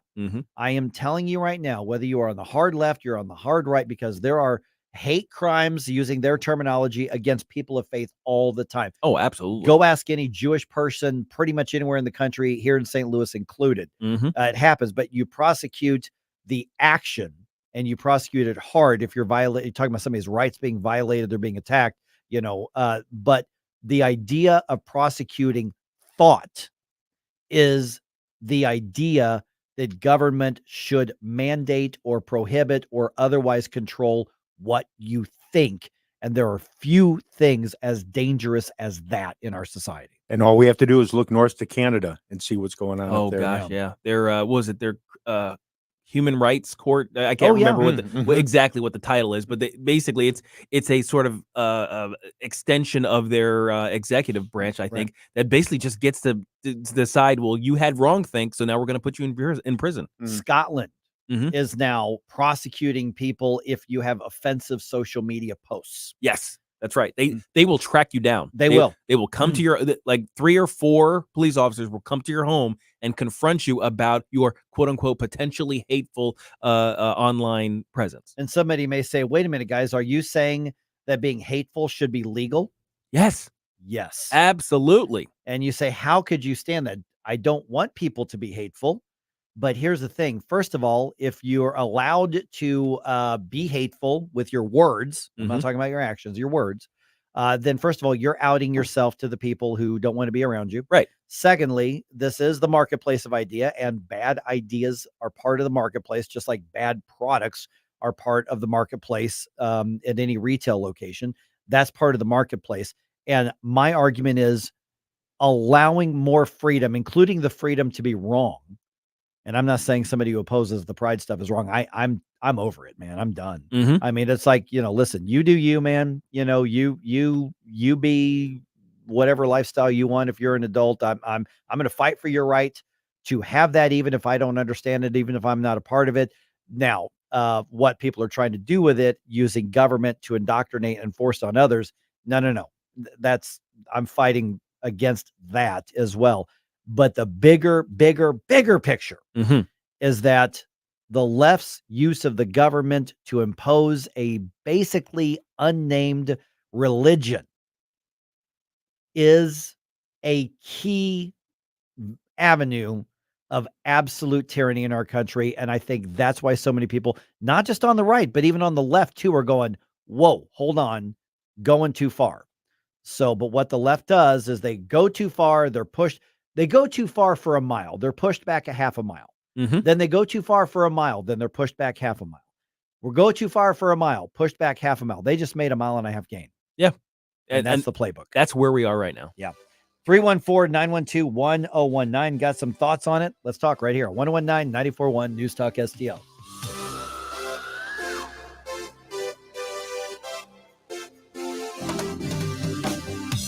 We give you news, analysis, opinion, and more.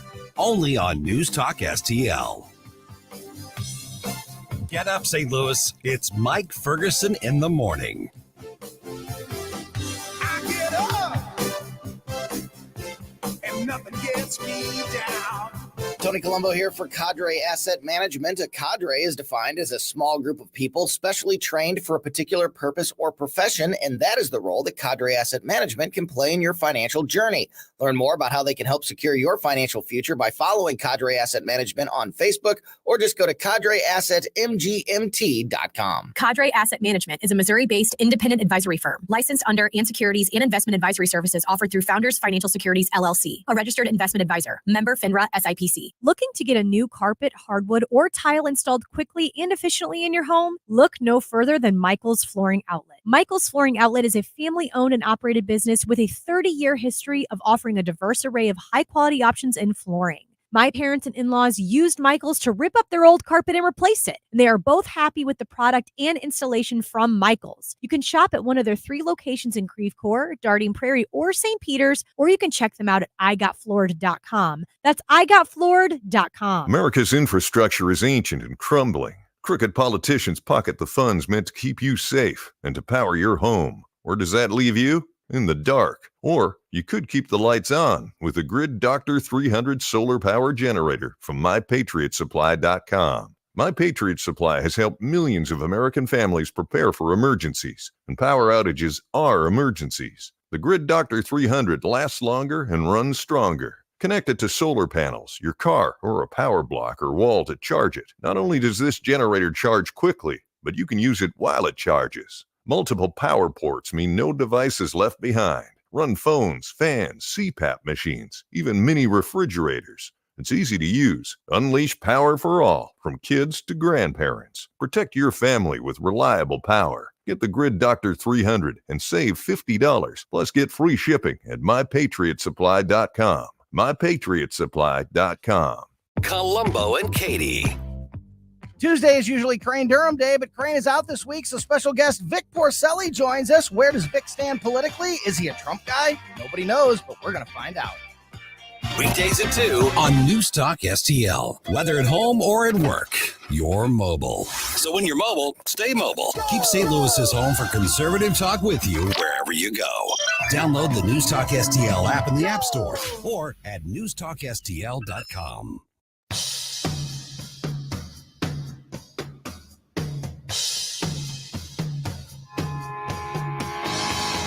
Love the music you hear on the morning show? Check out Mike's Morning Music Playlist. at newstalkstl.com. Did you see that video? I just saw it. Did you see that still? The guy who ran on the baseball field? Yes. Oh, Yeah. okay. We were gonna like wrap up by doing a little Father's Day thing here. Okay, some videos coming across the news feeds and everything.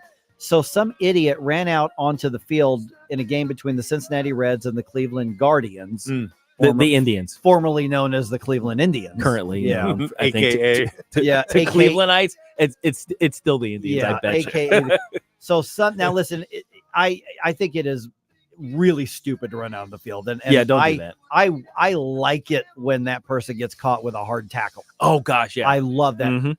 I saw that in person one time. Yeah, I think it was 2 seasons ago. I was actually at our station's seats. We've got some seats at Busch Stadium because the Cardinals advertise with us.